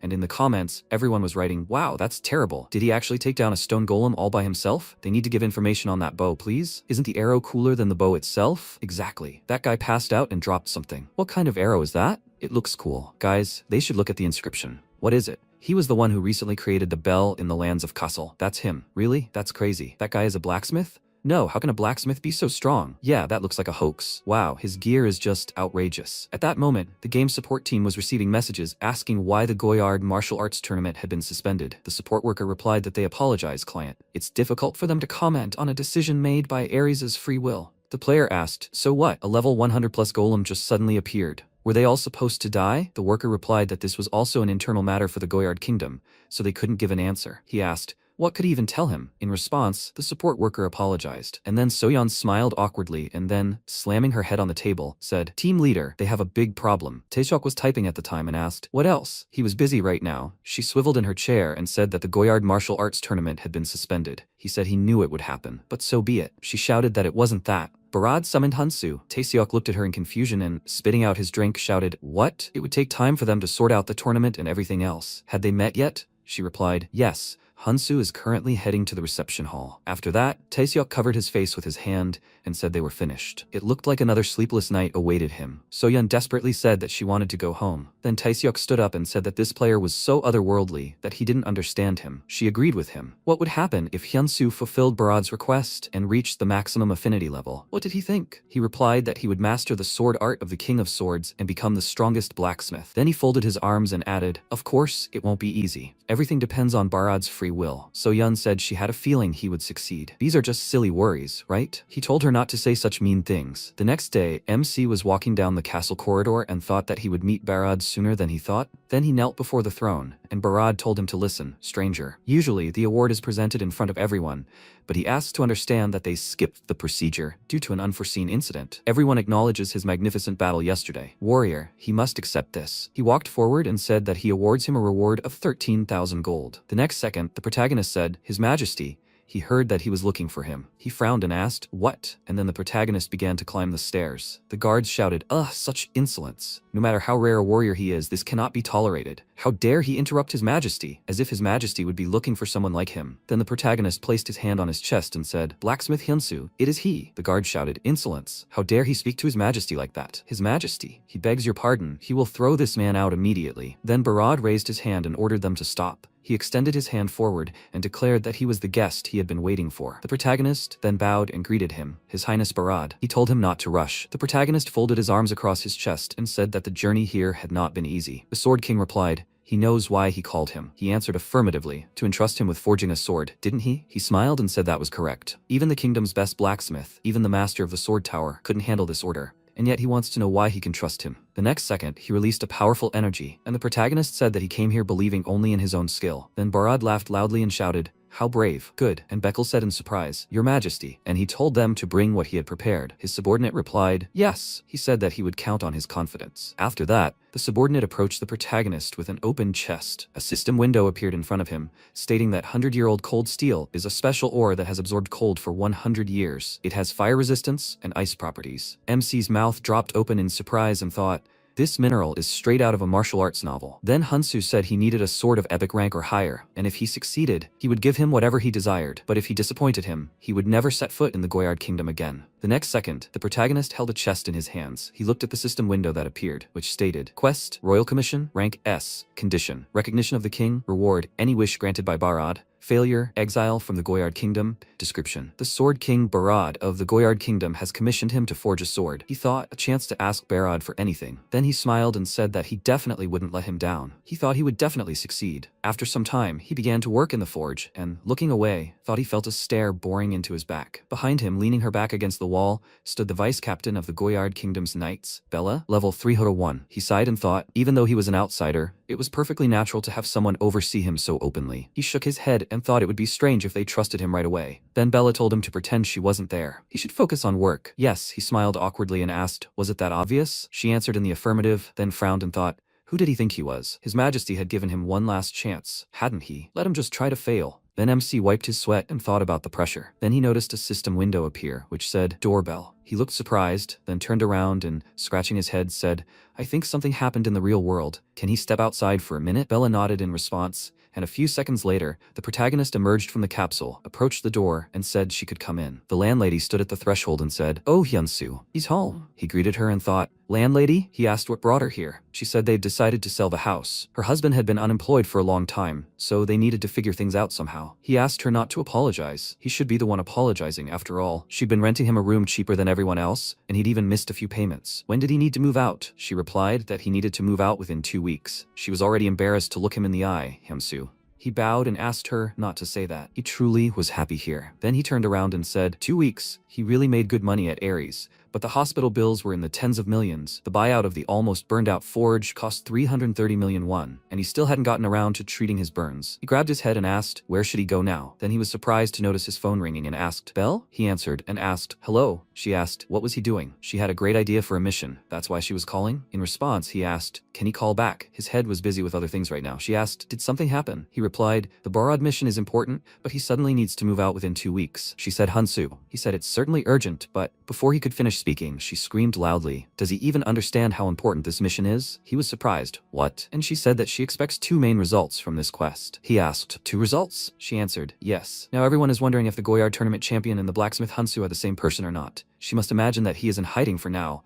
but then he will show up and announce the creation of a guild. And one more thing. He received an order for a sword from Barad, one of the most influential characters in Ares. Alone, he can only imagine Barad demonstrating a new sword with Hansu's engraving. The protagonist's eyes widened in surprise, and then she added, at that moment his value will skyrocket. She said that she would support him. Then he clenched his fist and thanked her. She helped him come to his senses. He will do everything in his power. He clenched his fist and she said, go. After that, he returned to the forge, when suddenly Bella grabbed his hand and shouted, hey, why did he only come back now? He wondered what happened. She said, His Majesty Barad is trapped in the dragon's lair. The protagonist was perplexed. His Majesty Barad is trapped? And then he thoughtfully asked, where exactly? She put her hand to her head and asked. He was surprised, not even knowing where it was. Then she sighed and added, there is no time, so she will explain everything quickly. The Lair of Flame is a general name for the lands where fire monsters live, and among them is the Dungeon of the Ifrit, from which no one has ever returned alive, except His Majesty Barad. The protagonist asked why he needed to go again to the dungeon he had already been, and without taking the sword he ordered from him, she answered, it was because the target of his revenge was there. He asked, the target of his revenge? At that moment, in the Lair of Flame, Barad shielded himself from the stream of fire behind a stone wall,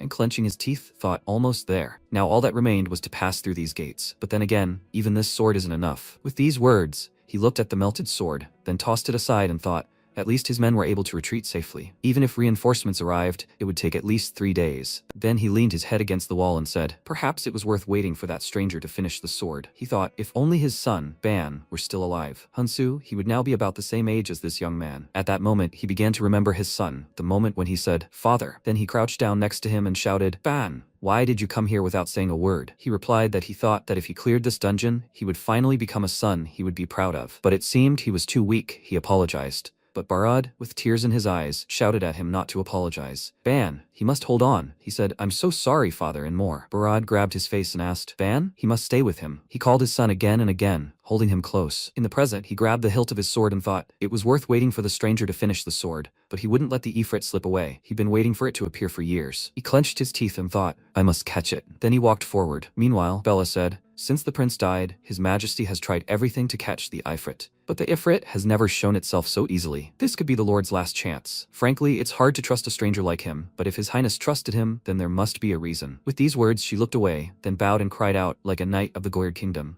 please, he must save His Majesty. The next second, a system window appeared in front of the protagonist stating an urgent quest, a sword that will save the king. Rank S, requirement accept requests, reward too dangerous to disclose, penalty for failure, Barad's death. Description, the Sword King, Barad, is locked in the lair of the Ifrit. He must forge a blade capable of saving him. MC thought he hadn't expected Barad to go through so much. That day, he too nearly lost everything he had in the fire. If he, like Barad, had lost his family, would he be able to continue forward after that? Then he nodded and bowing, said he would do everything in his power. After that, he began to forge the weapon. After a while, he looked at the tip of the sword and thought, they say the heat of the Ifrit can melt even unique weapons. So, he needed to forge a weapon of a higher class than unique and focus on flame protection. He placed his hand on the glowing sword, then continued to strike it with his hammer, and the system reported that his understanding of the century-old cold iron had deepened. He struck a few more blows, and the system reported that the blacksmith's soul skill had activated. While forging this blade, he immersed himself in the process more deeply than ever before. His passion and determination allowed him to focus completely. The first legendary sword, Hyunsu, had been forged. The next second, Bella ran into the room and shouted, is it ready? The protagonist held a glowing sword in his hands, then looked at her and said that they must go save His Majesty Barad. Meanwhile, the King of Swords spat out a clot of blood, a powerful explosion thundered, and he flew into the wall, covering it with cracks. Then he frowned and said that today they would end everything. Opposite him stood the boss of the Lair of Flame, a level 409 Ifrit. He shouted, Ifrit. Then he pushed off the ground, and jumping up, shouted that he had no idea how long he had waited for this. With these words, he swung the remains of his weapon and struck, flying past the monster. But the next second, the wound on the Ifrit's body was covered with tongues of flame, and then he pointed the fiery weapon at the King of Swords. He began to run in the opposite direction, and streams of fire snatched his weapon, melting it completely. He thought, a sword? Then the Ifrit concentrated fire in his hands and then swung the weapon, spreading fire around. And then Barad frowned from the streams of fire and cried out loudly. In response, the Ifrit began to laugh, and Barad began to rise to his feet and said, damn, this is still a failure. The next second, he looked ahead in surprise. 2 swords were stuck into the ground next to him, one fire and the other ice. He looked to the side in confusion, noticing a wall of ice. MC was breathing heavily, and Bella shouted, His Majesty, he must use the sword. The next second, Barad grabbed the weapon and a system window appeared in front of him, which said, Barad's personal sword Hansu, legendary. Special abilities, plus 343% fire resistance, plus 194% ice damage, plus 397% ice damage against fire monsters. Active skill, Ice Flower. Description, Hansu's first legendary work, custom made for King Barad. The protagonist smiled and told him to try it. The next second, the King of Swords swung his weapon and sent an ice flower forward. Ice spread around, and the Ifrit began to scream loudly. Then Barad began to circle around it from the wall and swinging to strike, shouted, It's over! He swung his sword, cutting the monster's body in two. The others watched what was happening, and then the system reported that he had defeated the boss. Barad said, Finally, they did it. Then Bella looked ahead in surprise, noticing that the fire began to burn stronger. And MC shouted in surprise, What's going on? She shouted, Some monsters self-destruct before they die. At that moment, Barad began to be covered in fire, and Bella, covering herself with her hands, shouted, Your Majesty, he must leave quickly. It's dangerous here. But he shouted for her to stay put. That's an order. He took a medallion from his armor and said he wanted to finish this now. Then he opened the medallion, looking at a photograph of his son, and Bella worriedly thought that she needed to save His Majesty. She could help, but His Majesty ordered her not to enter. What should she do? With a trembling hand, she reached for her sword, and then cried out in surprise, Stranger! But the protagonist walked forward and then smiled. He turned and said that he would go and save His Majesty. The system reported an emergency divine creation, creating armor with fire resistance. He walked forward, wiping sweat from his face, and then noticing Barad cried out, Your Highness. He told him to leave, stranger. He had already done more than was required. MC came closer and said that he could not. He came to escort him, His Majesty. But he continued to kneel and said that he would not leave. The protagonist asked if it was because of the necklace's owner. He replied that it was true. It was because of him that his son had left this world. How could he live after that? And at that moment, MC frowned and asked if he thought the necklace's owner would be happy about that. And Barad was indignant. How dare he? He wouldn't understand. No one would understand. He grabbed the protagonist by the clothes and shouted, the bitterness of losing a child through his own fault. How dare he even talk about that? And the protagonist frowned and said, yes, he would never know this pain, but he could say this. He too almost lost someone close to him. His father was in a coma. Every day he prayed for him to open his eyes, but now he was just glad he was alive. In any condition, he thought his son would feel the same. At these words, Barad let him go, and then the protagonist leaned on his shoulder and asked him to let his son go. He said, Ban. He's asking for forgiveness. He's apologizing, Ban. A tear rolled down his face and he added his stupid father was wrong. And then the protagonist put his hand on his shoulder and said that he must live. His Majesty. He looked into his eyes and asked, shouldn't he be a father his son could be proud of? He replied that he was right. He shouldn't be a father anyone should be ashamed of. Then he looked up, smiled, and said that they should go. After that, he put his hand on the protagonist's shoulder and they approached Bella. She ran towards them and shouted, Stranger, His Majesty is in danger. And he said that His Majesty is fine. The next second, the system reported that his health was depleted, forced logout. He smiled and said that he would be back soon. And at that moment, Bella ran up to the King of Swords and held his hand. He said, Hansu, this guy saved him. Then he fell to the ground and Bella shouted, Your Majesty, he must come to his senses. Your Majesty. After a while, the system reported that due to a forced exit, his level had been lowered by 1. A tear streamed down the protagonist's face, and he thought, he will move on, father. Falling asleep, Barad found himself on a grassy cliff, at the edge of which stood a young man. Turning around, the young man called him father with a smile, and his eyes widened in surprise. It was Ban. He asked in shock, Is it really him, his son? Ban ran up to him and said that he had come to say goodbye. Barad immediately grabbed his hand and worriedly asked, What is he talking about? Unwillingly, he burst into tears and his son said that as that guy Hansu had said, he wanted him to be happy, so let him live for himself now. Watching his body dissolve in the sunlight, Barad tearfully shouted his name several times, trying to reach him, and then woke up. Seeing him rise, the servants immediately rushed to him and worriedly said that he had been unconscious for 3 days. Is he okay? Barad said that Ban had come to say goodbye. He looked at his shaking hand and said that it was that guy. He needed to see Hansu, and immediately, when the time for the meeting approached, he came to the reception room and waited, and finally Hansu was brought in. He immediately knelt before the king in greeting, and the king asked him to stand up with a smile. MC asked how he was feeling, and he told him that he was fine. Let him come and sit opposite him. He called him because he wanted to ask him something. He waited until Hansu sat down and said that he knew very well that outsiders were immortal creatures who were reborn even after death, but that didn't mean they weren't afraid of death. Why did he risk his life to save him? He answered him that there were 2 reasons. First, he carried burdens similar to his,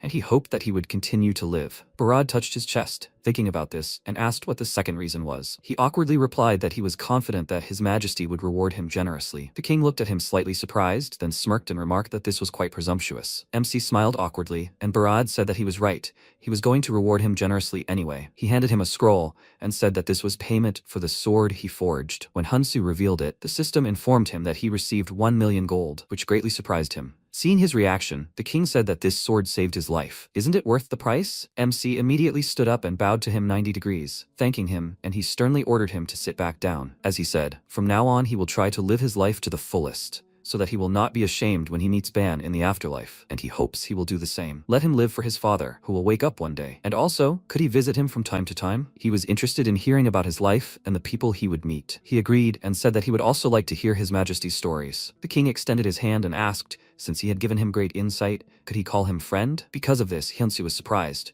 The system informed him that his friendship level with Barad had reached the maximum. The blessing of a friend was now with him. MC shook his hand without further thought, because becoming a friend of an NPC like Barad was an honor for him. Barad stood up and said that in honor of friendship, he wanted to pass on his swordsmanship to him. Hearing this, the Knight Commander, Benson, indignantly called out to him and asked, is he going to pass this on to an outsider? Didn't he appoint Lord Rod as his successor and begin his training? One must be worthy to adopt his art. To inherit his swordsmanship requires qualifications. The king waved his hand and said he wasn't going to teach just anyone, then glanced at Hyunsu, who saw a system window appear with a quest to obtain the S-rank skill, the swordsmanship of the King of Swords. This quest is only available to those who received Barad's offer. Failure will result in a penalty, a decrease in his friendship level with Barad. Not everyone can master the swordsmanship. He needs to land at least 3 successful hits on the Knight Commander, Benson. Barad told him with a smile that the Knight Commander would test his abilities. Having received 2 days of rest, the first thing MC did after logging out was spend the reward to pay his hospital bills. Then he found a new place to live and thanked the landlady, who forgave him the rent. After all this, he called Jihoon and invited him to dinner, and Jihoon asked if he wanted to buy him beer from the convenience store again. But when Hyunsu took him to a restaurant and ordered beef, he was very impressed. Watching the meat fry, he asked with anticipation, is this really Korean beef? He confirmed it, and Jihoon immediately began eating, saying that now he'd seen it all. Hyunsu was treating him to Korean beef. It was simply incredible. His friend said that he'd simply done so much for him, so he wanted to treat him to something decent. His words made Jihoon uneasy, and seeing him take out some kind of package from under the table, he asked, what is this? The MC said with a smile that it was a gift for him. He unpacked it, slightly confused, and inside were super fashionable branded shoes. He exclaimed in shock, where did he get the money for this? He was really giving this to him? The MC said that he'd wanted them for a long time. It was his gift, and the money for the capsule he gave him, he had already transferred to his account. The guy was surprised when he managed to do this, and happily thanked him for such a gift. And he smiled, and mentally said that it was all thanks to him. His life was finally starting to change. He said that actually, he should be thanking him. The guy didn't understand what he was talking about, and then he shoved a piece of beef into his mouth and told him to just shut up and eat. When Hyunsu returned to the game, he began to complete the task. The king, the Knight Commander, his deputy, and Hyunsu gathered in the arena. Bella announced the start of the fight, and Benson told Hyunsu to get his weapon out. He would not give in just because he was His Majesty's friend. MC took a stone out of his bag and said with a smile that the feeling was mutual. He was looking forward to the duel. Suddenly, the stone shone brightly, blinding the knight for a moment, and then it turned into a sword. Benson was slightly surprised. He thought something incredible would appear, but it was just an ordinary sword. He prepared himself and said that this was stupid, and he thinks he can match the knight's skill with some piece of iron. He lunged forward and struck a blow, which MC blocked, but it caused cracks to appear on his sword. Benson noticed this and asked what he was thinking, creating such a flimsy sword. But the unexpected happened. The sword suddenly shattered into many fragments, and they began to circle near the knight at high speed, striking. When it was all over and the fragments fell, he looked at them in confusion, and Hyunsu asked, he only had to strike, right? The total number of successful attacks is only 59. There was no rule that prohibited it, right? The knight's mouth dropped open in surprise. He never would have thought that he could lose like this. After that, he frowned slightly and asked who he really was. He took out a hammer and showed it to him, saying that he was the god of blacksmithing. Since he looked too majestic with this hammer, Benson was delighted, and he bowed his head to him, saying that it was an honor for him to meet the god of blacksmithing. Let him carry the art of the sword to the world and beyond. MC became embarrassed and asked him to stop, since it was all too much pressure on him, and some time passed. He walked along the corridors of the palace, bowing his head in annoyance. He really prepared for this duel. Thanks to it, he was able to master his art, and his skill also improved. But what next? Because of his low level, he was able to study only 3 chapters, and not all. The first chapter is the Aria of Beasts, Chapter 2 is the Sword of Raging Waves, Chapter 3 is the Cry of the Sword. They promised that they would teach him the remaining chapters as soon as he achieved the necessary mastery. He approached the king's office. The servants greeted him and allowed him to enter. Barad greeted him, and he said that he came to discuss something and needed his advice. The 100-year-old cold iron he used to create his sword. He needed it. The king tapped his finger on the table in confusion and said he would gladly give it to his friend, but unfortunately, That ingot was the last one. Hunsu was very surprised by this news and immediately became despondent, because it would take a week and a lot of effort. The king smiled and told him not to despair. Cold iron could be mined in the frost mine. Why shouldn't he mine it himself? He asked. Could he really do that? The king called out to Bella and said that she would go to the frost mine with Hunsu. She objected, since she had to stay by his side,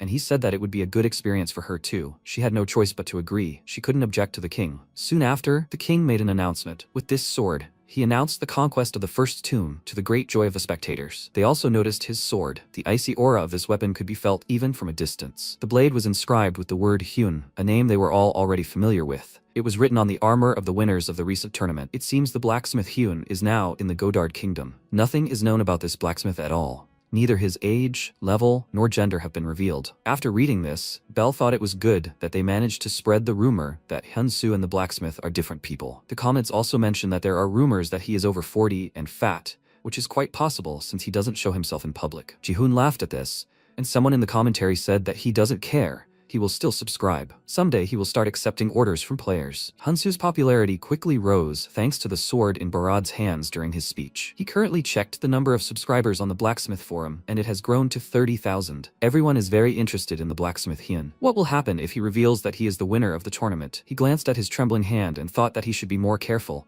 He still had a lot of things to do. He should send a message or call someone. He still hasn't thanked that person. Meanwhile, Hyuksu was sitting at the computer and thought that Barad had already tried to clear the tombs several times. As expected, it was an inaccessible area for players. He entered the Salamander dungeon many times for a class quest, but all the artifacts had melted, so he didn't have a single chance to pass it. Most unique rank shields simply melt. He had money, but even his unique artifacts wouldn't help here. Where could he find a good master? And then a message from Hyunsu arrived on his phone. He wrote to him to keep his previous promise. Seeing the notification, he immediately became happy. But what promise was he talking about? He remembered their conversation and wondered if it was the artifact they were talking about. Hyunsu wrote him a new message, asking if there were any changes to the properties of the artifacts he requested. He was just about to do it and send it to him. The man frowned slightly and thought that if he could create the artifact he needed right now, it would be nice. He replied that there were no changes. What was his level? Hunsu replied that he was level 59, and he noted with annoyance that he was still low. He wrote to him that if it wasn't too much trouble, then let him do it for him.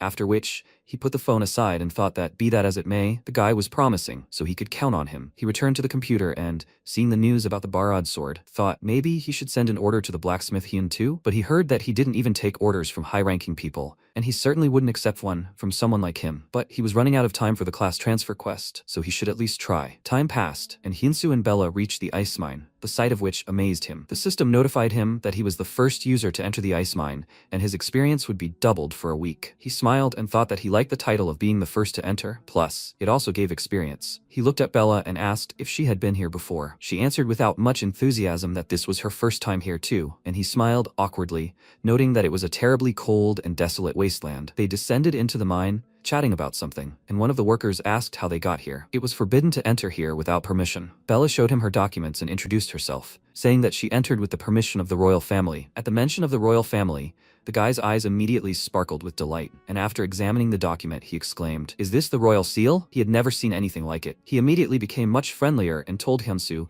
that his name was Banya and that he was a minor. He introduced himself to him in response, and he said that he was glad to see a stranger after so long, but he couldn't let just anyone into the mine. MC was slightly confused, asking what he should do then, and Banya, with a wide smile on his face, said that luckily, his father was the foreman. He would take them to him. MC thanked him for his help, and Bella, as always, remained dissatisfied. They passed 2 caves, in one of which MC saw monsters. Noticing his curiosity, Banya said that it was some kind of dungeon. A long time ago, monsters appeared all over the territory, but 100 years ago, a wizard sealed them in this mine. He asked if what was stuck to those monsters was really that 100-year-old cold steel. The guy confirmed it and said that being greedy would end badly. It was their territory after all, beyond the barrier. He might be able to get in, but getting out alive would be difficult. They, the miners, were upset themselves, because that mine most likely had the most ore left, but at least they could work in peace, knowing that those monsters were locked up, so they had to make do with that. They came to the railroad, and he pointed to the man giving orders, saying it was his father. He called out to him loudly, informing him that they had guests, and then ran off to continue working. Hunsu thanked him for his help and headed toward the man with Bella,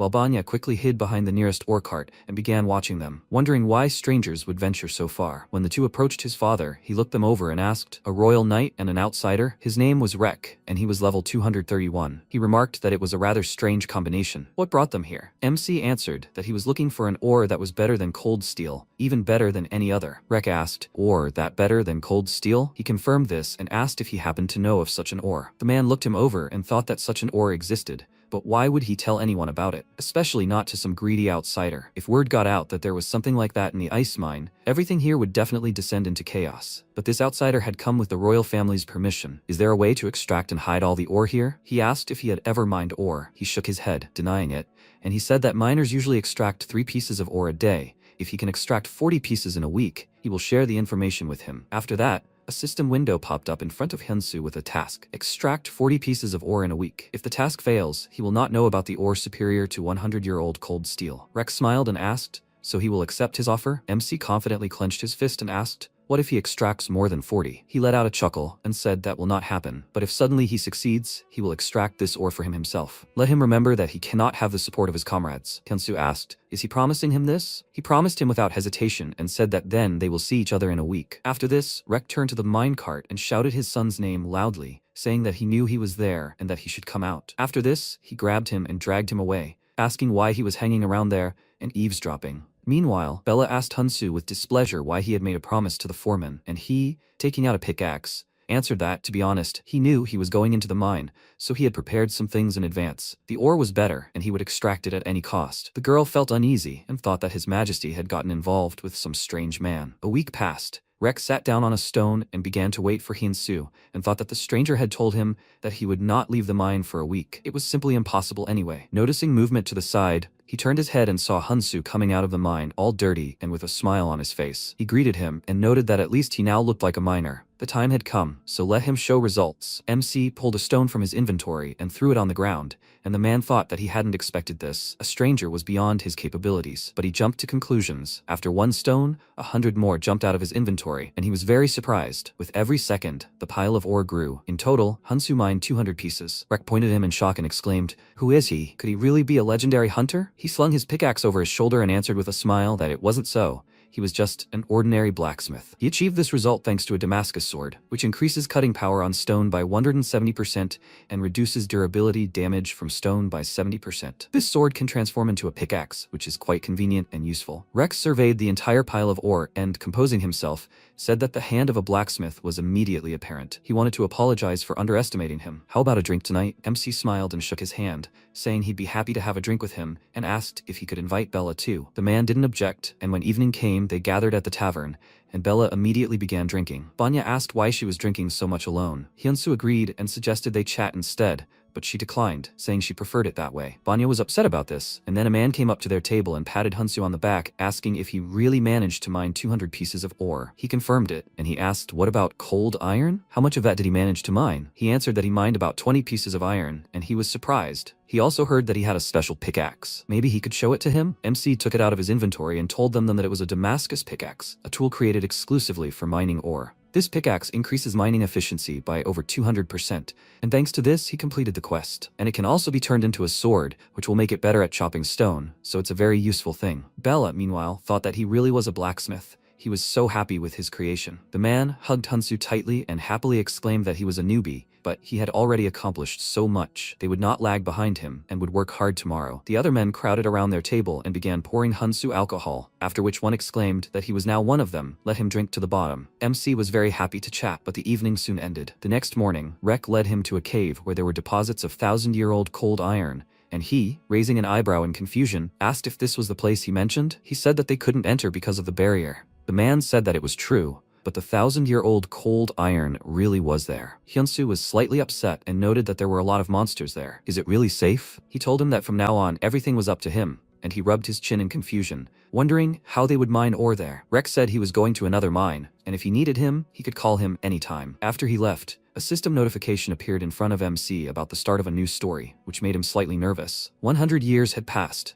and the power of the mage who had set up the barrier had weakened. The monsters trapped here for 100 years were now enraged, The barrier would be broken in 3 minutes. Hansu immediately rushed to the foreman and warned him that the barrier was about to collapse, and they needed to evacuate the miners before that happened. Rek, with a puzzled look, said that couldn't be true. After all, the barrier had stood for 100 years and there had been no problems. Then a roar was heard, confirming MC's words. Everyone froze and looked up, and the mine began to collapse, and rocks hit several miners. The foreman, helping his comrade up, exclaimed that the mine was collapsing and they should flee from here immediately. Hyunsu waved his hand and told everyone to evacuate. The monsters would soon break out. The man who had been drinking with him yesterday told him to go first. They would first save those inside and then leave. His colleagues agreed with him and told them to go first. They couldn't abandon their comrades. Rek firmly said they were right. They couldn't leave. Most likely, special magic had triggered the collapse. They would save the people trapped inside. MC looked down and thought that according to the task, the barrier would soon fall and the monsters would break out. What should they do? The system gave him a mission to save the miners from death. 58 people are inside the mine and 38 are outside in danger. The reward is unknown, and failure of the task will result in the death of the miners. Currently, 96 people are alive. The reward depends on the final number. Hansu nervously clenched his teeth and thought that he needed to act more decisively. These were the same people as those he had already met in Ares. He pulled out his sword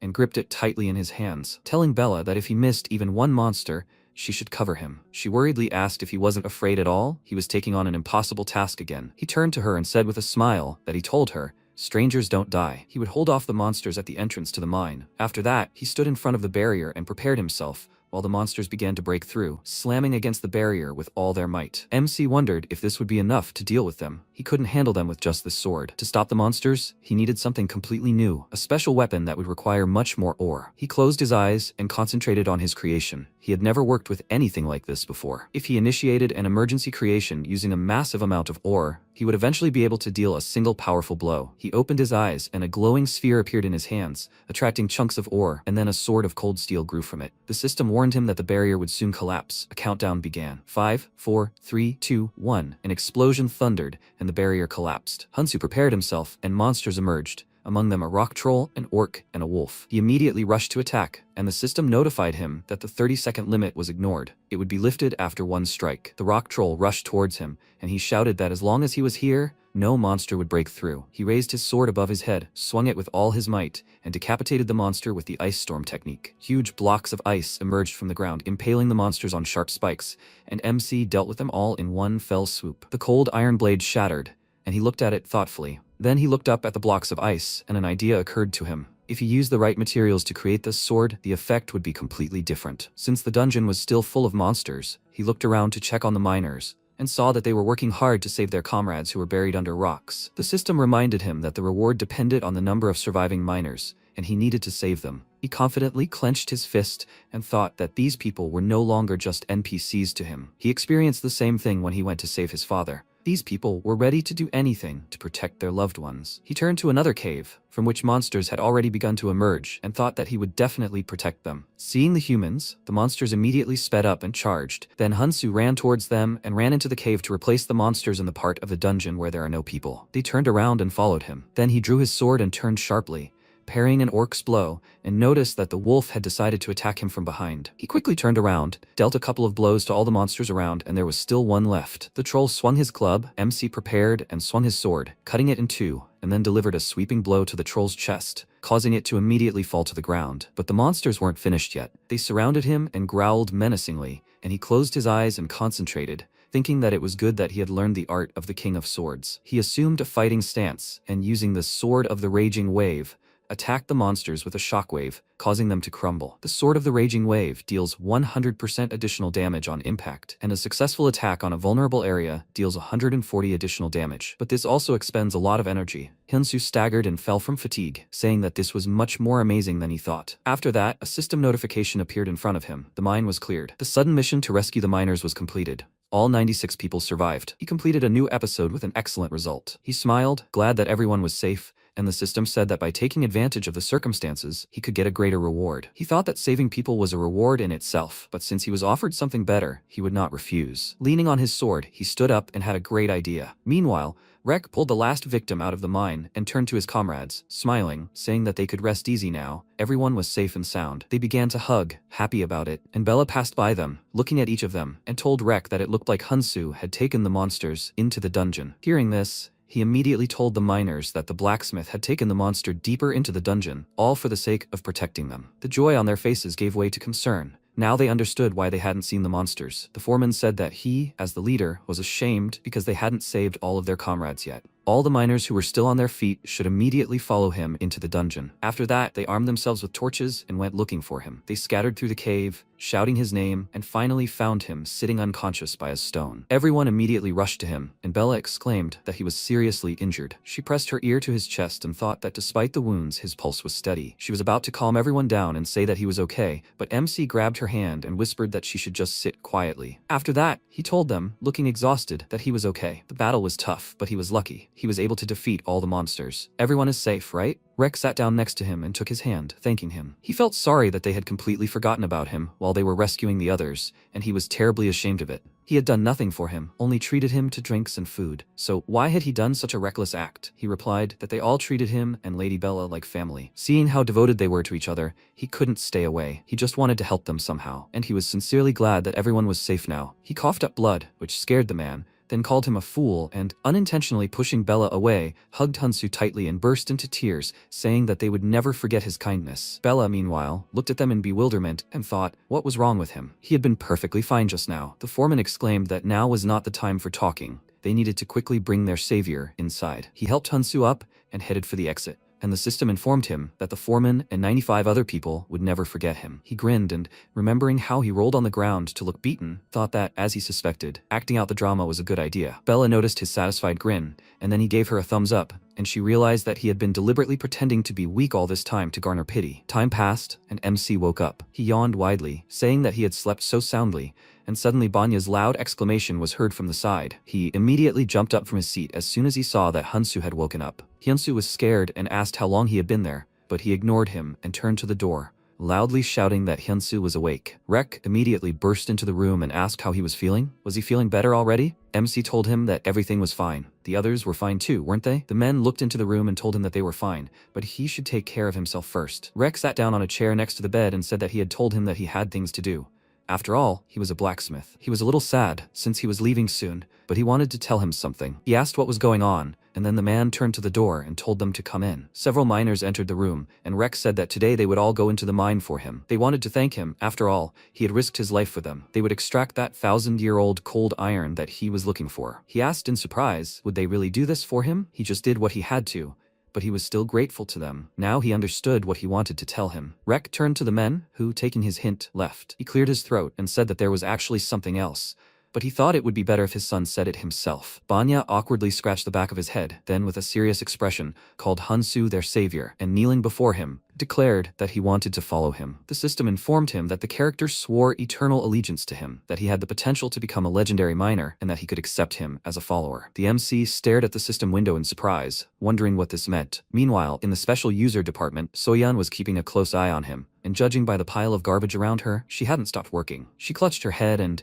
staring at the screen, wondered why this had happened at a time when the group leader was not there. This player was at it again. He wasn't even the guild leader and didn't own any territory, yet a legendary NPC wanted to become his follower. Realizing they were about to be reworked again, she despaired. Hunsu, meanwhile, excitedly asked the guy to stand up. He didn't deserve such honors, but he firmly declared that he did. He saw everything with his own eyes, how he wielded a pickaxe and how he rushed to save them. It was incredible and very touching, but most of all it inspired deep respect in him. He looked up at him and excitedly exclaimed that he promised to put his all into the cause. He would mine ore for him, so he was asking him to take him with him. MC looked at him slightly confused and thought that he could sense his sincerity. There was not a drop of pretense in his devotion. Noticing that he was lost in thought, Banya worriedly asked, "Is he not suitable because he doesn't yet have worthy skills?" He excitedly waved his hands and said that wasn't true at all. He just wasn't ready to be someone's mentor yet. Could he take a moment to think about it? He extended his hand to help him up and asked for time to think things over and prepare. When he was ready, he would let him know. Banya looked at him with delight, and he said that when that day came, he would join him. Immediately after, the guy hugged him tightly and began to thank him, and the system informed him that it had accepted Banya as a follower. Information about him was now available to him. Banya is an epic character of level 165, and has good abilities corresponding to his profession, and his description indicated that he was destined to become the greatest miner in the world. He learned much faster and had extremely high potential for growth. Insu hugged him back and thought that he had found a strong ally. From now on, they would grow stronger together. Banya finally let him go and said he didn't want to rush him, but he wondered when they would see each other again. He told him it would be a long time at all, and he excitedly said that in the meantime, he would mine ore with the other miners. They decided to chat informally with each other, and Rek watched them with a smile the whole time. Soon, it was time to leave the ice mine, and everyone gathered at the portal to see him off and give him the ore. He received 415 iron ore and 51 cold iron. Rek rolled a cart up to him and said that he had kept him waiting. He pulled a cloth from the cart and proudly declared that it was 1,000-year-old cold iron. This is a unique ore that can only be processed by a level 300 blacksmith. It increases fire resistance by 91%, raises ice skills to a unique level, increases blade sharpness by 150%, and sword striking power by 58%, with infinite durability. This is iron that has been lying in the ground for 10,000 years. Even though it has the same name, it cannot be compared to ordinary cold iron. MC said that this was simply incredible, and Bella whispered in his ear that he must be proud of himself. He immediately shut her up and asked her not to say that. Otherwise, he would be misunderstood. She did not understand what he was talking about, and Rex said that he never thought that he would see 1,000-year-old cold iron in real life. It's all thanks to him. MC turned to the other miners and bowed to them, thanking him for everything, and they said that they were always happy to help him. He could stay a little longer. Before he left, Vanya ran towards him in tears, and he waved his hand, saying that he was just about to give him something. He took out his pickaxe and thought that the longer Vanya dug with this, the more minerals he would get. Vanya was touched by his generosity, because it was the very pickaxe he treasured so much. He hugged the pickaxe and shouted that he would be loyal to him until the end of his days, and he thought he was so happy that he even felt a little embarrassed. After that, he waved goodbye to them all, and Bella, heading for the portal, thought she called him a swindler, but he still risked his life to save them and ultimately earned their trust. She walked through the portal and said it was pretty cool, and he followed her, asking, "Did she just say, cool? Was that what she said about him?" But then she chose to ignore him. A few days later, the Salamander Dungeon. Huxu sat on a stone with a doomed look. He had already lost count trying. Even a 5th-rank blacksmith couldn't forge the shield he needed. It looked like he wouldn't be able to clear this dungeon. At that moment, an eagle appeared above him with a package for him. It landed on his hand, and the system informed him that Hinsu had sent him a gift. He accepted it with the thought that he was only level 59, so it was hardly anything special, but still, it was very kind of him. He decided to open the gift, and a new system window appeared in front of him. He stared at it in surprise, then blinked, thinking he was seeing things, and then, shocked, thought, "What is this? Could this really be some kind of bug?" It was Hyun's personal shield of a unique rank, perfectly suited to his requirements. Fire resistance 201%, defense against fire-type monsters 247%. Against fire-type monsters, attack increases by 222%. Passive and active skills are tied to the ice attribute. This is Hyun's 8th personal shield, an almost legendary item. If the material was as close to the original as possible, it would be perfect. Hyuksu, confused, said that he had much more talent than he thought. He glanced at the drawing on the front of the shield and wondered if this woman with snakes was Medusa, the Gorgon. He created a shield based on the myths about her, a true masterpiece. The system notified him that there was very little time left until the end of the quest, and he stood up, thinking that it never ceased to amaze him. Maybe with this artifact he could pass the dungeon. After that, he entered the Salamander Dungeon, and the system notified him that this was his last secret quest. Meanwhile, MC met with Belle, and she delightedly said that thanks to him she finally saw the kingdom's throne room. He said it was all thanks to her help, and she asked how he was doing. He told her that everything was fine. After they returned from the ice mine, he had been constantly caring for his father. The girl said that she heard that caring for the sick is very tiring. Has his father gotten better? He looked down sadly and told her that he wasn't conscious yet, but he hadn't lost hope. He felt a little awkward about this conversation, and she decided to change the subject, saying that today they were going to discuss the guild. She showed him a couple of documents and said that she thought they should act as a team. Her first goal was to make him the most famous blacksmith in the country. If they created a guild with players much higher in level than them, it would be harder for them to achieve their goals. The fastest way for a guild to grow and become famous was to find a star among its ranks, and that star would be him. Does he have anyone in mind for the main team? He thought for a moment and said that so far the only person he could think of was the friend who introduced him to this game. And he fell silent, thinking for a few seconds, and said that he didn't know anyone else. He hadn't had time to get close to the other players yet. She laughed and said that there was nothing wrong with that. They could do it. And then someone came to his mind, and he said that there was actually one person. She immediately opened the menu and asked what his nickname was. He told her that his name was Bark, and she said that she had never heard of him. What was his level? He told her that he hadn't asked anything except his nickname and class, and she wanted to check his character information, but it was hidden. After that, she said that they needed one of the future founders, and he suggested a person he knew almost nothing about. He thought for a second and told her that when he was at a complete standstill in his life, he sacrificed his own gain so that he could start over, so he owed him a lot. She leaned back in her chair tiredly and asked if he was by any chance a businessman. He was surprised that she had guessed this and confirmed it, and she shook her head in annoyance, saying that he might not realize it, but his value in Aries was very high. He might try to use him to start his own business or even aim for the guild leader's position. Hyunsoo confidently said that he would never do such a thing. He would never lie to him or use him, so he was sure of it. She looked slightly surprised, then sighed heavily and said that it was up to him to accept him or not. But then he should let her meet him. He agreed, and she asked him to try to hide the fact that he was the blacksmith Hyun. But here's the catch. The gift he sent him had Hyun written on it. Bell immediately began scolding him, while Hyuksu was busy completing the dungeon. A salamander attacked him. He immediately hit the monster with his shield, and thanks to his frost skills, dealt it a lot of damage, after which the salamander immediately exploded. He looked at his shield, and remarked that it was simply amazing. He didn't think everything would work exactly as he wanted. He looked at the inside of the shield and noticed something interesting. The inscription, Hyun. He immediately broke into a smile and exclaimed that this couldn't be. Could Hyunsoo really be that blacksmith? What else could he surprise him with? He was thinking about how to thank him, and at that very moment, someone's huge hand appeared above him, which he noticed at the last moment, and because of this, missed the blow. The elemental threw him aside, and he hit his back against the stone wall. Then she created several fireballs behind her back and sent them all at him. An explosion occurred. Rocks and pieces of ice flew in all directions, and a large depression remained where Hyuksu had been. To the elemental's surprise, he withstood this attack and even remained unharmed, and she asked how he blocked her attack. Let him tell her the name of the one who created this shield. She directed fireballs at him again. He quickly ran away, and dodging her attacks, approached her from behind, and she said that if he didn't tell, she would pursue both him and his real body, behind which he was hiding. Hyuksu became nervous and thought that if the real character came for him, he would have to quit the game, but he would never give up Hyunsoo to survive. He pounced on the elemental in a jump, and she, throwing a fireball at him, asked, "So, he's not afraid of death?" He blocked the attack with his shield and exclaimed with a smirk that she was nothing. When she extended her hand toward him, the system warned him that the Flame Queen's clone was using a deadly hand, making him nervous. The explosion hit him, and he cried out in pain, and she exclaimed, "He's risking his life for some artifact?" The system notified him that he had 33 health points remaining, and he, remembering Hyunsoo, gathered his strength and shouted that this wasn't just an artifact, it was a gift from his comrade. The system informed him that the shield was obeying his will, after which a frosty air spread throughout the cave, making her nervous, and the hidden skill Ice Aegis activated. The elemental grew angry and exclaimed, "He thinks he can defeat her with such cheap tricks?" The system warned him that the clone was preparing a powerful spell, and at that moment, he threw a spear at her with all his might. Time seemed to slow down for her.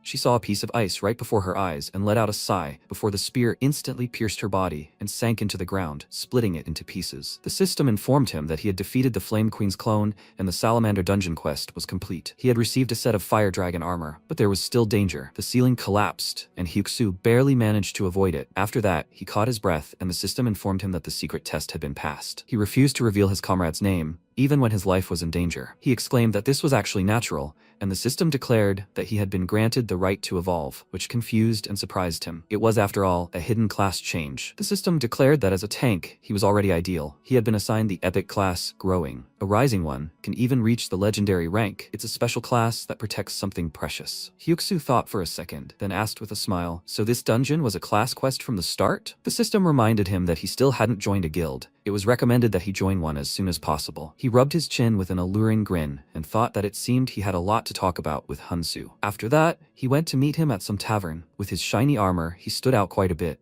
and everyone's attention was focused on him. MC rose from his chair, waving at him, and people started whispering about him, saying that he seemed to be a ranker, and Belle thought this guy looked absolutely stunning. They said he's not an easy guy, so she better be on her guard. Hyuksu walked up to Hyunsoo, and with a wide smile on his face, placed his hand on his shoulder and thanked him. Thanks to him, he was able to complete the quest, and he had no idea who he really was. Bell immediately waved his hands excitedly, so as not to say anything unnecessary, and he, looking around, said that he hadn't noticed there were too many spectators. He took out a bag of coins and said that he would pay for everything, so they would move to a place where they could talk privately. After that, they went to the private guest quarters of the palace and decided to discuss everything over dinner. Hyuksu cleared his throat and returned to the topic. He saw the inscription, Hyun, engraved on the shield and immediately understood everything. Blacksmith Hyun was actually Hyunsoo. Bell mentally noted that he got straight to the point, and MC confirmed it. He didn't want to hide anything from him, so he left his mark on the artifact. Hyuksu beckoned to him with his hand, and he, leaning on the table, reached for him. The man, with a wide smile on his face, patted him on the shoulder and thanked him, saying that he'd realized it when he tried to buy back the forge. He really was special. He was a little embarrassed to say it,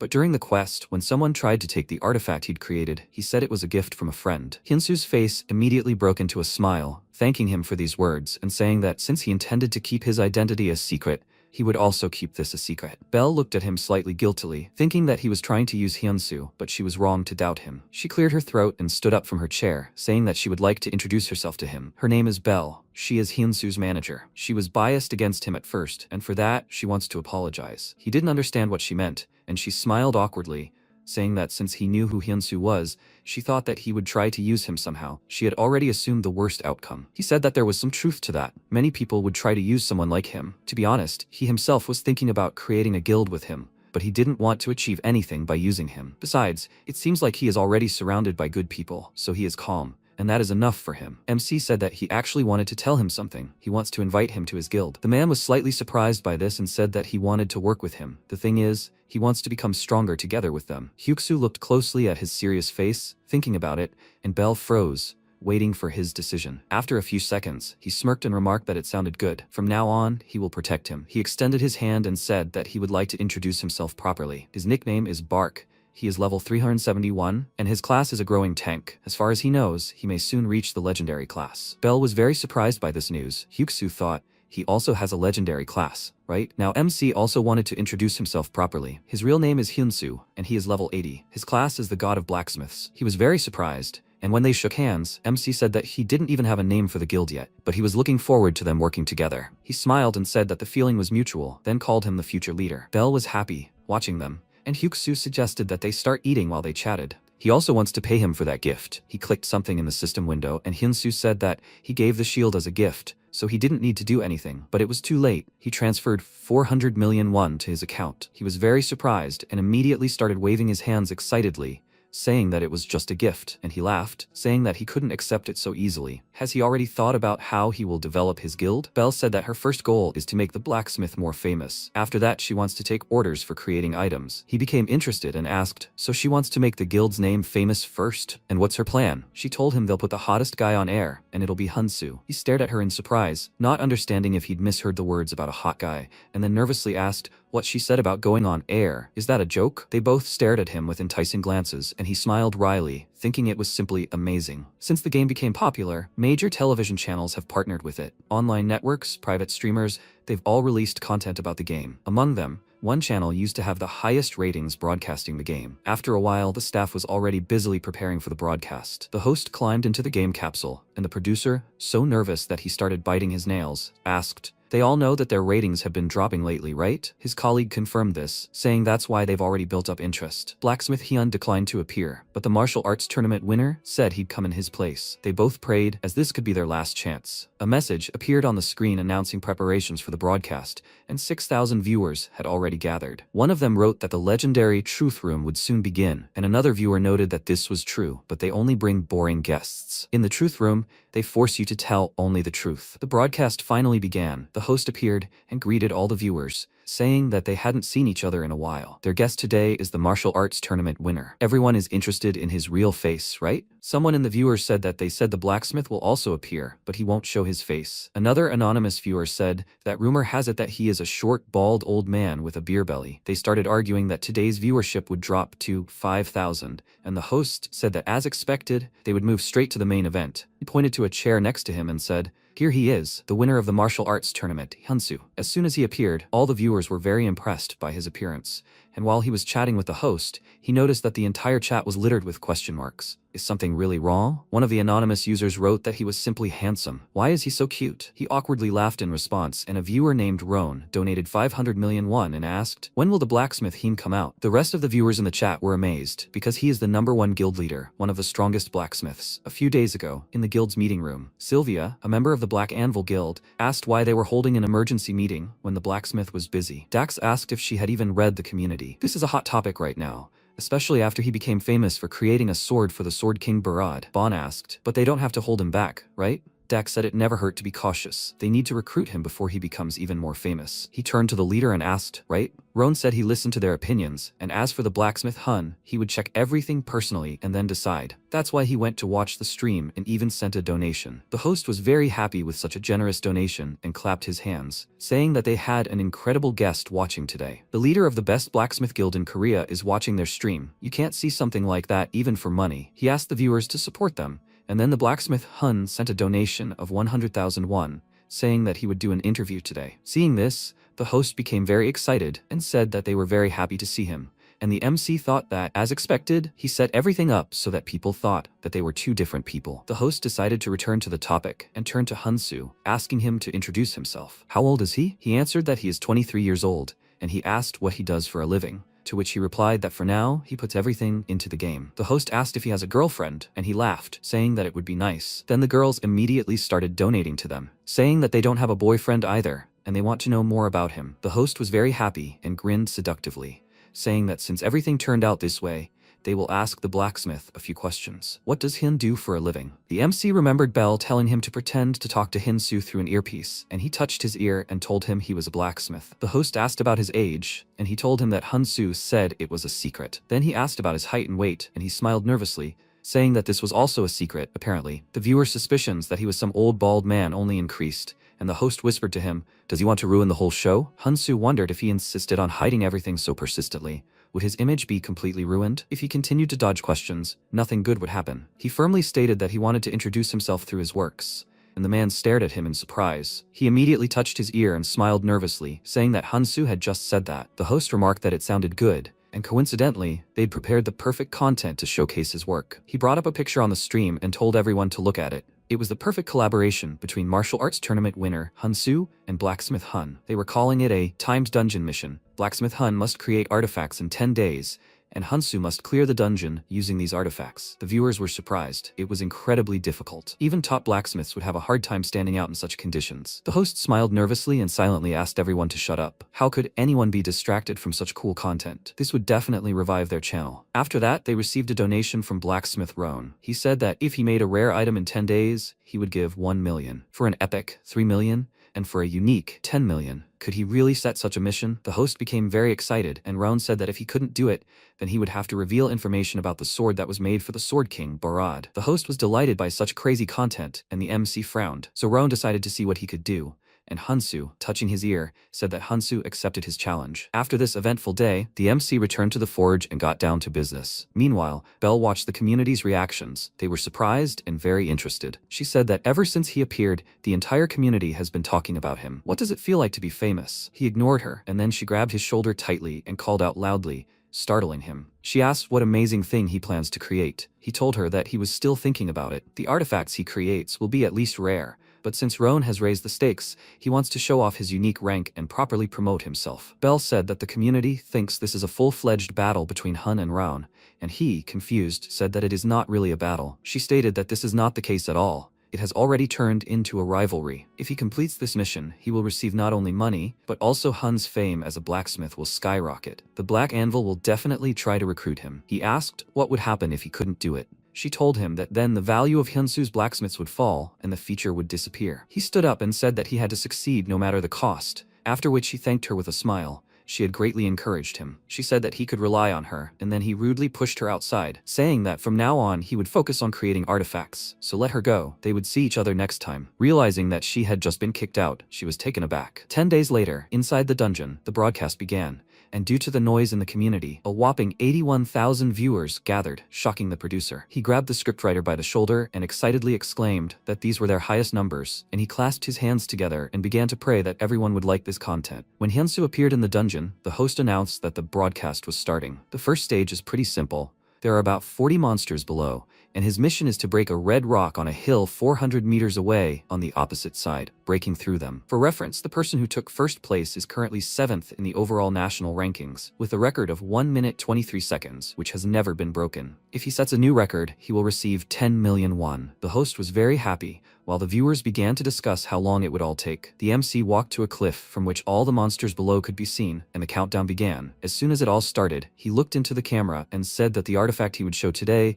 was not a bow and arrow. It was a glove. The broadcast viewers were not very confident in his success, and then he pulled the arrow back on the bowstring with all his might, and his glove increased his strength by 111 points, as well as his attack range. Destructive power increases along with an increased strength stat. He released the arrow, and with a loud whistle, it flew at high speed over the monsters and shattered the redstone into pieces. Thus, he set a new record for the first stage of the timed dungeon. It took him 41 seconds to complete it. The host was delighted and exclaimed that since he set a new record, he would receive 10 million won. Hunsu smiled and thanked them all for the prize, but the reward he would receive would be 20 million won. He was surprised. Then MC turned to Roan, asking, he hasn't forgotten about their bet, has he? He grinned and showed him the glove, saying that it was of a unique rank. A new message appeared in front of him, and Roan asked it to display information about the artifact. He showed it to him, and he stared at the screen, puzzled, making sure that this artifact was indeed of a unique rank and was made by Hunsu. This glove is specially made for an archer. It significantly increases strength, as well as range, piercing power, and destructive power. Hunsu asked, was he convinced now? Roan thought for a second, then sent him a donation of 10 million won, and he immediately thanked him for it. The viewers noticed his eyes lit up, and the MC said the blacksmith had made an interesting offer. He said he would sell the artifact at auction right now. Roan walked away, asking his guild members not to change the broadcast and to tell him if there was anything important. At this point, he solemnly waved his hand and announced the start of the auction. The starting price was 10,000 gold, but no one rushed to buy it, which took him by surprise. He smiled awkwardly and wondered why everyone was silent. Was the price too high? But Bell had told him to set that price. He nervously glanced at the chat, wondering if this was the right price, and then all the viewers began to quickly raise their bids. Hyunsu was so excited that he started thanking them all, although they should be thanking them, and thought he had a big catch. He bowed and asked them to send their bids to the Hyunforge private messages. The host returned and thanked everyone for waiting. The second stage is finally starting. The auction continues, so don't leave. What stage is next? This time, MC's opponent was a level 121 Cyclops, and he prepared a heavy sword for it. Everyone was wondering if he could defeat the Cyclops, and at that moment, the monster raised its club over its head. Hunsu concentrated, quickly jumped to the side, and then pounced on the Cyclops. But while he was in the air, he decided to punch him. Fortunately, he managed to block the blow. The spectators thought he was killed by this blow, but they jumped to conclusions. MC, with renewed vigor, rushed into the attack. He swung his sword, and the Cyclops swung his club. Their weapons clashed, but Hunsu's sword proved stronger, cutting off the monster's arm before landing several blows and landing nearby. The audience was surprised that he killed the Cyclops with one blow. Was it the champion or the weapon that was so cool? Everyone was curious about the rank of the artifact. They thought the sword was at least rare, and the MC, seeing the chat, laughed awkwardly and said that the second item was a bit disappointing. They immediately inundated him with messages asking to see the sword's stats, and some viewers laughed at that. This weapon turned out to be quite common. The description said that this custom sword received a random penalty. The audience was surprised. The difference from the first artifact was simply huge. So, Hyun just got lucky the first time. The first item was unique, and the second one is common. Even an ordinary blacksmith could do that. Hyunsu smiled awkwardly and asked, that's a bit disappointing, right? He thought that he didn't even know that emergency crafting through the panel reduces the rank by 2 levels. There was no notification about it, but it's so unfair. Roan, watching the stream, decided that Blacksmith Hun's success was just luck. And then he received a call. A member of his guild said that the second artifact was so-so, but he still thought they should hire him. The leader remained silent, and he asked how much they should offer him as a bonus. He glanced at the stream and answered that they should offer him 2 billion, after which he ended the call and thought that maybe it was too much, but it was better to hire an experienced blacksmith and not bother. He decided to examine the sword stats more closely and noticed something interesting. Meanwhile, the host exclaimed that it was simply amazing. He had flawlessly cleared the second stage, but the last stage will not be easy. But why? The thing is, there will be a bunch of bosses there. Hunsu needs to reach the hill with the flag. Of course, the monsters won't just stand there and watch. He needs to reach the flag without getting kicked out. Honestly, after his words, they might ask, is this the final stage? The viewers agreed with him, saying they were already thinking about leaving the broadcast. And he said that the monster in this stage would be a level 138 werewolf. A werewolf's hide is so thick that even players of the same level can't penetrate it. Therefore, the chance of success in this stage is less than 20%. Even the fastest record holder barely made it through this stage. He told Hunsu to start and wished him luck, and Hunsu said that there was nothing he could do with the weapon. There was no point in regretting it. He needed to focus on the final stage. The viewers told him to get started quickly, but when they saw that he wasn't moving at all,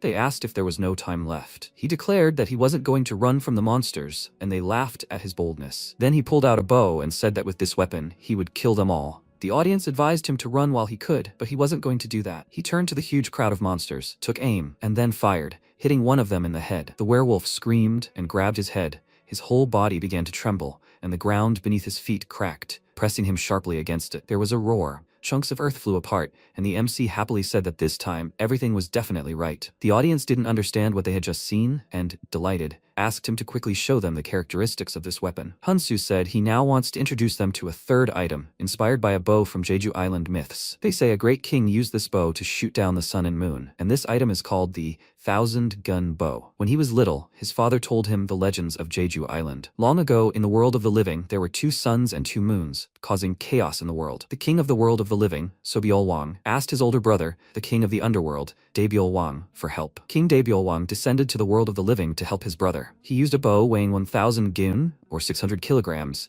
to shoot down the extra sun and moon and restore order. That's the story. But he was more interested in this bow, and told his father that he wanted to make one too. Now that he's grown up, he's taken it seriously. He thought that if he used his knowledge, he might be able to create a real bow weighing 1,000 gun, but it was unclear how much strength he would need. A brilliant idea came to him. Instead of a bow weighing 1,000 gun, he could increase the weight of an enemy hit by an arrow. He decided to try it and got some black wood with a smooth texture, used as a material for imbuing special abilities. That's how he created this bow. At the moment, he quickly broke through a horde of monsters, shooting an arrow into each of them, and they immediately fell. Watching this, the host exclaimed in delight that this couldn't be. Could werewolves really be killed that easily with an arrow? The audience was also amazed, and the MC looked around, saying that he dealt with the werewolves, but something was wrong. The atmosphere changed as soon as he entered the forest. A new group of werewolves leaped out from the shadows of the trees. He was about to kill them all with one shot this time, but he didn't notice another monster lurking behind him. The wolf opened its mouth wide, and a deafening howl echoed through them, raising a wind in the forest. Hyunsu turned to check and froze in horror, unable to understand why he was feeling this fear. The system informed him that he was hearing the roar of a powerful predator, activating his survival instinct. The effect? Fear. A wolf emerged from the forest, its steps heavy, and the chains around its neck clanking loudly. The system informed him of the beginning of a new story, the descent of a fragment of Fenrir, the king of level 178 werewolves. Those who catch it will receive a reward. Even the host himself didn't know such a monster existed in this dungeon, and clutched his head. The audience worriedly commented that Fenrir was one of the legendary monsters, and fear slowed movement. At this time, the MC couldn't move, and the werewolves immediately took advantage of this and pounced on him, landing a couple of blows before retreating. Despite the blows, Hyunsu managed to stay on his feet, and then a new group of monsters ran towards him. He tried to use his bow, but his arms barely moved, and he cursed, and the system warned him that he was under the bleeding effect. Under the influence of fear and bleeding, his physical stats decrease. He nervously gritted his teeth and thought that his lack of strength was due to the effects, in which case he would compensate for the lack of strength with items. He put on a glove, thanks to which he was able to immediately fire his bow, and the arrow flew straight towards Fenrir. He responded with the skill Claws of Destruction and broke the arrow in half, followed by an explosion. Because of the veil of dust, the host couldn't tell if he was okay, and one of the viewers asked, "He was supposed to die from this, right? This is all madness. Is it even possible?" Luckily, Hyunsu wasn't hurt. There was no one at the scene of the explosion except Fenrir. He ran behind the trees and jumped, ending up right above the wolf's head, then took aim and said it was a dead end. He shot him right in the eye, and while he was in the air, the wolf decided to slap him with its paw,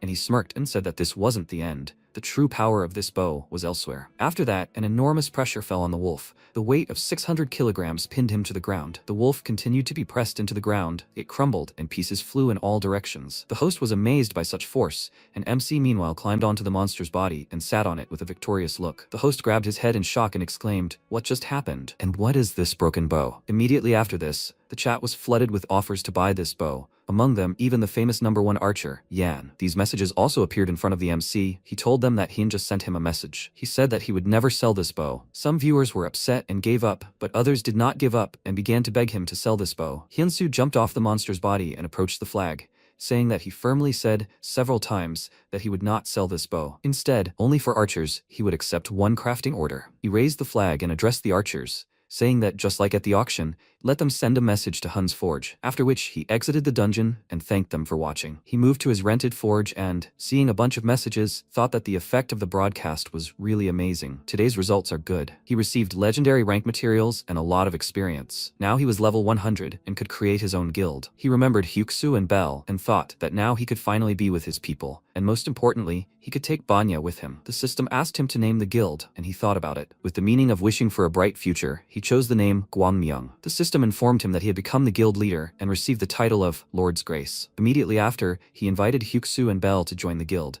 and the man remarked that the name sounded pretty good, and Bell liked it too. She excitedly exclaimed that now that the guild was created, she would first look for a base for them, and then asked what he would do next. He told her that he was going to keep the promise he made to Barad, and she asked in surprise, "What promise?" He told her that Barad had recently told him something. If he ever created a guild, he should find him, and to keep this promise, he will set off for the kingdom of Goyard right now. When news of the guild's creation reached His Majesty, he did something that outraged his servants. How can he give land to a stranger? This is too much. Barad said he knows this. To obtain land, one must perform worthy deeds, and they think he looks like someone who makes such decisions frivolously. Then the protagonist received a call from Kim Po. He answered and asked, "Hello." The man greeted him and said that thanks to him, the broadcast went really well. He hoped it would be the same next time. They would gladly invite him again. He was grateful. The total donations were 37 million won, and after deducting the commission he would receive about 25 million. He would also receive 10 million won as a bonus for setting a new record. Then he awkwardly added about sending money to the blacksmith Hunsu. The protagonist smiled and said that if he transferred it to his account, he would split the amount in half and give it to him. He replied that he understood, then they would see each other again. He said yes, see you later. Then he looked at the phone screen and said, wow, the donations alone are already 25 million won. In that case, in just 10 days, including the sale of the glove, he received about 100 million won. Then Bell wrote, Hunsu, can he log in now? He replied, yes, he'll log in now. After a while, he found himself in the village square. Bell ran up to him, shouting, Hunsu. She clenched her fists and, smiling, shouted, he's incredibly popular right now. This is no joke. Not only is Black Anvil inviting him to join their ranks, but Hunsu's forge has surpassed 410,000 subscribers, and it's ranked 49th among Korean forges. Hyunsu, is he even listening to her? He smiled awkwardly and, scratching the back of his head, said, it's all thanks to how well she manages everything, Belle. Then she smiled awkwardly and, closing her eyes, apologized and said that she got a little carried away. By the way, he said he was heading to the Goyard Kingdom. Did he have everything prepared? He replied, yes, he had prepared thoroughly. He repaired some damaged equipment he recently received as a quest reward using his own method. He plans to show it to Barad and build trust. She remarked that it was an excellent idea. She clenched her fist and added,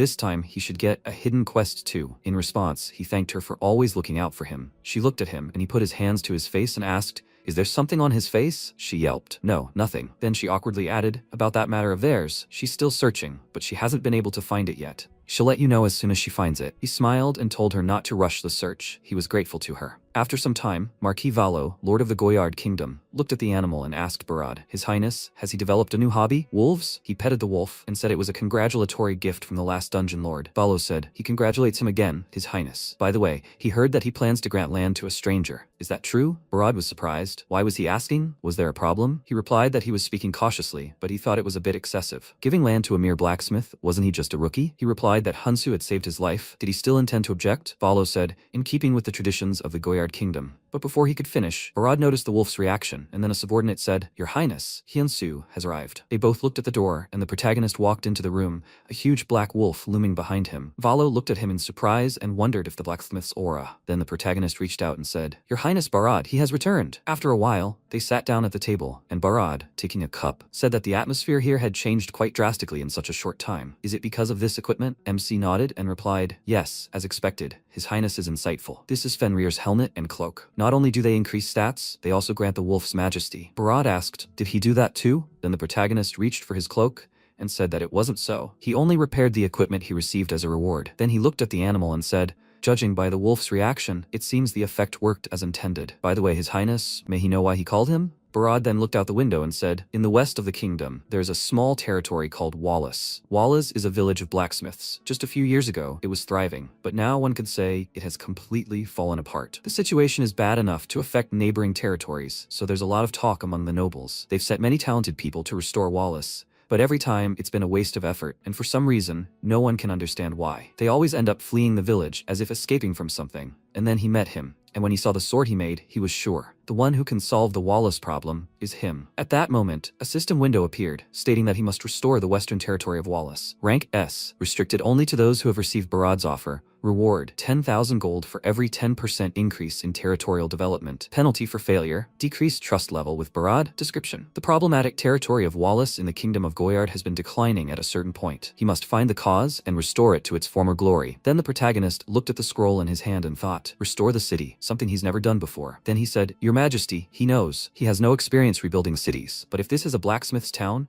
if their lives can improve even a little thanks to him, he will do it. He will rebuild Wallace. After some time, the territory of Wallace, Belle walked forward and said that she heard that this is a blacksmith's village, but there are so many closed shops. Benson looked to the side and added, Judging by how few people there are, there is definitely a serious problem. Then Belle looked to the side and asked if they should look around a little more. And MC also looked around and thought that things were worse here than he expected. After that, Belle pointed at a building and said, There's a light on over there. Maybe they should check. After some time, they entered the building, and the protagonist asked, Is there anyone here? Then they walked further, and Belle, looking at the cobwebs, asked, Someone must live here, right? And the protagonist said that he apologized. Benson then looked to the side and shouted, Is anyone here? Then they turned their attention to the door and became wary. The door began to open slightly, and Parahao peered out. He held out a lamp, and asked who they were and why had they barged in. The protagonist apologized for such a sudden intrusion. He added that they had come on the orders of His Highness Barad to inspect the village. Para asked, so they weren't from the Edrol Merchant Guild? The protagonist clarified, Edrol? He then held out a scroll and said he didn't know who it was about.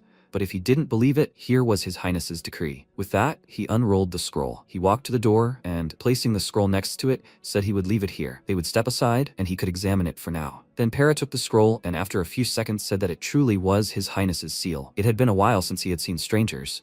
Then he came out to them and, introducing himself, said he was my lady's personal blacksmith. The protagonist approached him and said, almost all the forges in the village are closed. Did something happen?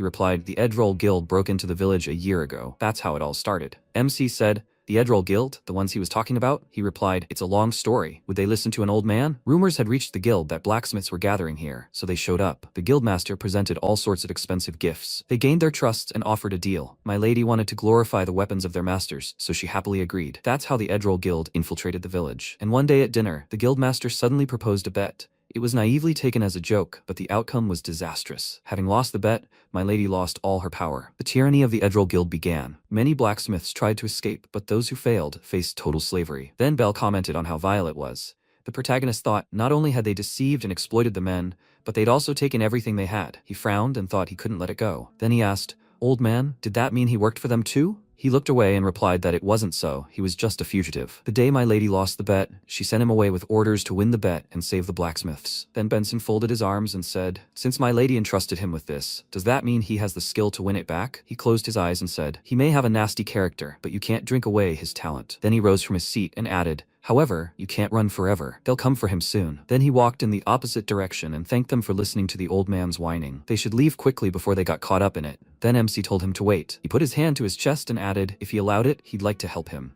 Para turned and asked him, and he said he was a blacksmith too, and he couldn't turn a blind eye to such injustice. Para said he appreciated his impulse, but all the blacksmiths who came to this village. At that moment, Bucks, a member of the Edrol Merchant Guild, entered the room and shouted, that's where he's hiding, the old rat. The others looked at him in surprise, and then he walked forward and added, he'd been running for a long time, but now he wasn't leaving. It was his turn to accept the guild's bet. After that, he put his sword to Para's throat and said, if he refuses, he'll pay with his life. Already formed a new gang? Then, he took out an object, and a space began to appear around them. He looked at it and smiling said, this is the Forge of Dreams. Relying on knowledge, intuition, and experience, one can forge equipment here at incredible speed. Noticing this, Belle shouted, this is absurd. Benson added, this isn't a bet but a threat. At that moment, a system window appeared, stating Para, level 230, Bucks, level 299. He said the difference in levels was colossal. Defeating him would spare his life. True, he would still have to spend the rest of his days in slavery. Then a system window appeared in front of Para, stating that the test was about to begin. If he failed the test, punishment would follow. He must state his conditions. At that moment, he lowered his gaze and thought there was no turning back. Then he looked ahead and said, if he wins, he will cancel the bet with my lady and free all the blacksmiths. He must completely cancel the debt. Then the system announced that his life was at stake. The conditions accepted. Then Bucks pointed his finger back and shouted, does he know how much effort he spent to find it? He must take the hammer, quickly. Then he looked at Para and added, whoever forges the best sword wins. He replied that he understood. Then the protagonist took Para by the hand and said, sir. He said that they had only known each other for a short time, but he was grateful to him. But then he walked into space, and the protagonist looked after him. After that, Para let out a loud sigh and began to create the weapon. He thought that he must forge the best sword in his life. He began to strike the blank with the hammer, and then heated it up. The next second, he looked to the side, looking at Buck's finished sword. He thought, as a blacksmith, he feels in his gut, this sword is a masterpiece. It is a complete disaster. Soon it will be gone, and these lands too. Then he heard a scream. He must concentrate. He turned around and noticed how the protagonist began to hit the wall and shouted at him to pull himself together. He should only think about the blade. The temperature is dropping. He must watch the color of the flame. Then Para returned to crafting the weapon, and the protagonist continued to shout. He must increase the temperature. He still has a chance. At that moment, a system window appeared and Para looked at it in surprise, and then he turned his gaze to the protagonist. The system window said he was receiving the teachings of the blacksmith master. He shouted in surprise, him? At that moment, the man in the control room clenched his fists and shouted, damn it. He slammed his hands on the table and added, he put so much into it and he had to run into Hansu of all people. And Soyeon looked at him and said, Bucks, isn't he just a passing character? He grabbed his head and shouted, a passing character? He's the 11th legend of the new continent. She shouted in surprise. What? He said that if all the legends were good, it would be boring. He planned to make him the new villain. Then Soyeon looked at Taesok and said, no way. His clash with Hyunsu won't backfire, will it? He paused, tilting his head and saying he didn't even know. They couldn't intervene directly anyway. All they could do was watch. Meanwhile, the system reported receiving instructions from the master blacksmith. Para asked in surprise, "Masters?" And the protagonist shouted, "He must concentrate. He can't relax. Time is short, so it's better to temper in oil, not water." Para followed his advice, and MC said that when sharpening the blade, he should apply even pressure. The next second, Bucks raised his sword, and Para did the same. The protagonist thought almost simultaneously. Then Para's face broke out in sweat, and he said, "It's done." A system window appeared in front of him, stating that Para had created an artifact close to legendary. He looked at the weapon in his hand, and then Bell raised a finger and said, "They say this artifact is almost legendary." Benson added, "Any swordsman's dream." He looked at the protagonist and thought that defeating such an opponent with just one level was impossible. But thanks to Hunsu's guidance, he surpassed himself. At that moment, the system reported that he had surpassed the blacksmith expert, Para. Buck said, "It's impossible." The system reported that he had passed Para's test, and he began to cry and said that he couldn't believe that he was able to create such a sword before his death. And Bucks clenched his teeth in irritation. The system reported that he had failed the test. All blacksmiths in Wallace territory are freed. The contract is terminated. Territory development has increased by 10%. The next second, Bucks released the sword from his hands and said that he admitted defeat. Then he stepped forward and added, "But he, an outsider, he interfered with the sacred test." He grabbed the sword and said, "That's why he challenges him to a duel." With these words, he pointed the gun at the protagonist, and a system window appeared in front of him saying, "The trial is beginning." He was surprised. What was he to? After a while, the man in the control room fell to his knees and, clutching his head, shouted, "Bucks, he shouldn't do this." And Soyeon said thoughtfully, "In the end, Bucks did drag Hunsu into the trial." The man shouted,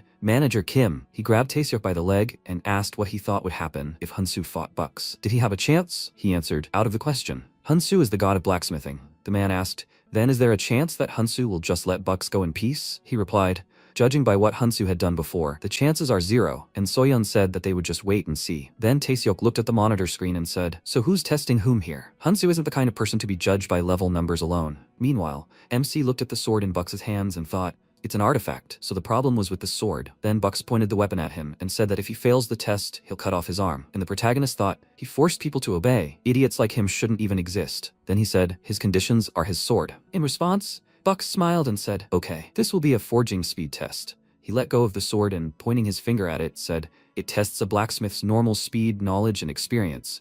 You need to create a product in just a few dozen seconds. They'll start right now." At that moment, Orr appeared in front of them, and Bucks thought, judging by his appearance, this stranger is at most a mid-level blacksmith. It looks like he only has a talent for teaching. Then he began to concentrate energy in his hands and thought, if this continues, victory is in the bag. Then he said, "Great, it should be at least a unique rank." The next second, a bright light burst from his crystal, and he covered his face with his hands and shouted, "What?" He looked at the protagonist, who was holding a sword. The system reported that a legendary rank sword had been created. Bucks said in surprise, "His sword is only a unique rank." No, did he finish before him? And the system reported that he had lost the challenge. Ownership of the created sword had been transferred. He was surprised. What? And then the sword appeared in the protagonist's hand. He said that without this sword, he would no longer be able to torment people. He was indignant. His sword. And MC came closer and said, "He's just paying for everything he's done." And Bucks fell to the ground and shouted that it was impossible. And the protagonist pointed the sword at him and told him to name his crimes. In response, he sighed, bit his lip, and then said that he collected a 70% tax from blacksmiths. He asked, and he gritted his teeth and added, "And those who couldn't pay, he turned into slaves." The protagonist asked, "He even threw Melody into prison, right?"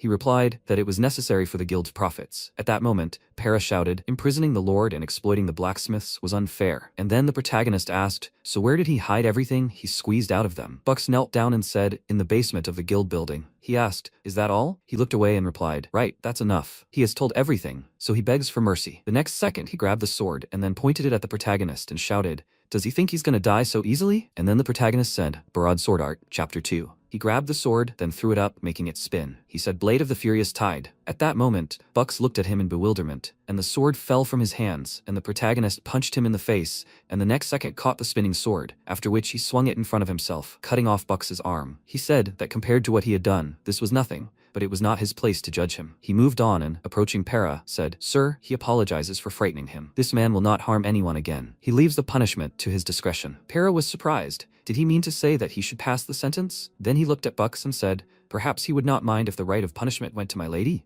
In response, Bucks indignantly shouted, "Hey, who do you think you are to decide his fate?" Then Benson gagged him, and told him to shut up. Belle suggested that he just shut his mouth. Then MC approached Para and asked where is Milady now. He replied that she must be imprisoned in the castle. He asked him to bring her here. He would leave this man's punishment to him. Para looked at him in surprise and then said that he was grateful. Truly, he was very grateful. With these words, he shook the protagonist's hand, and sometime later, Belen was sitting in the dungeon, hugging her knees. She looked ahead in surprise, hearing a sound, and said that no one was supposed to come here. Then she noticed Para, who was holding onto the bars and shouting, "Milady!" and she cried out in surprise, "Him? How did he get here? Okay, the important thing is that it's dangerous here. He must run." But the next second, he inserted the lock into the keyhole and said, "Everything is fine, Milady. Now she can leave this place." He asks her to come with him. They went out into the corridor, and she asked in surprise, "But what's going on here? Can he explain?" He told her not to be afraid, that a stranger had saved their lands. She asked, "What?" He said he had defeated that villain, Bucks. She asked, "A stranger? Impossible." But no, more importantly, did the stranger defeat Bucks? Para turned to her and said he was telling her the pure truth. She only needed to punish him severely. Then he placed his hand on his chest and added, "All of this was done by one true blacksmith." She bit her thumb and said, "Impossible." Then he extended his hand to her and asked her to trust him,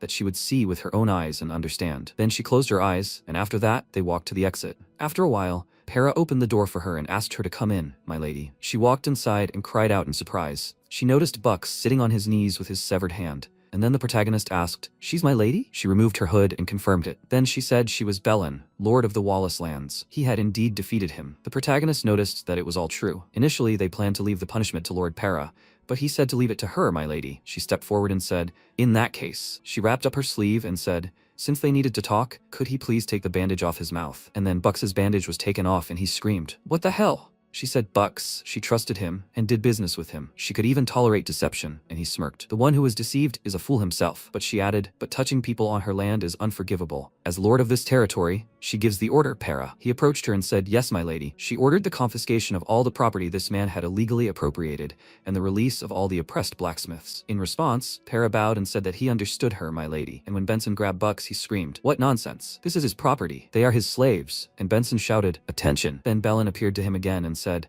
"And also, Bucks, she will make sure that he will never harm innocent people again. He will be locked in the dungeon for eternity." He looked at her in bewilderment, and then Benson threw him over his shoulder, but Bucks continued to scream, "No, this cannot be. He is not finished yet." Benson carried him further and said, "Enough." Then he turned slightly and said, "If they leave him here, he will continue to talk nonsense, so he will take him to the castle." Bucks continued to scream, "He must put him down, idiot. This is simply ridiculous. How dare he do this to him?" After this, MC turned to Belen and asked, "My lady." He would explain the situation in detail. She nodded. After a while, they sat down at a table, and Belen, putting her cup on a saucer, said, "This is what happened." He asked why she stood up. She bowed and said that she was truly very grateful to him. Her tears began to fall on the table, and she added that, due to her lack of skills, she was unable to properly take care of the territory. If she had been even a little wiser, this would not have happened. At that moment, Para took her hand and said, "No, my lady. This is the fault of someone who came with malicious intent. She did everything she could for her people." Then Belen took his hand and thanked him for those words. She wiped away a tear and added, "She showed a shameful side of herself."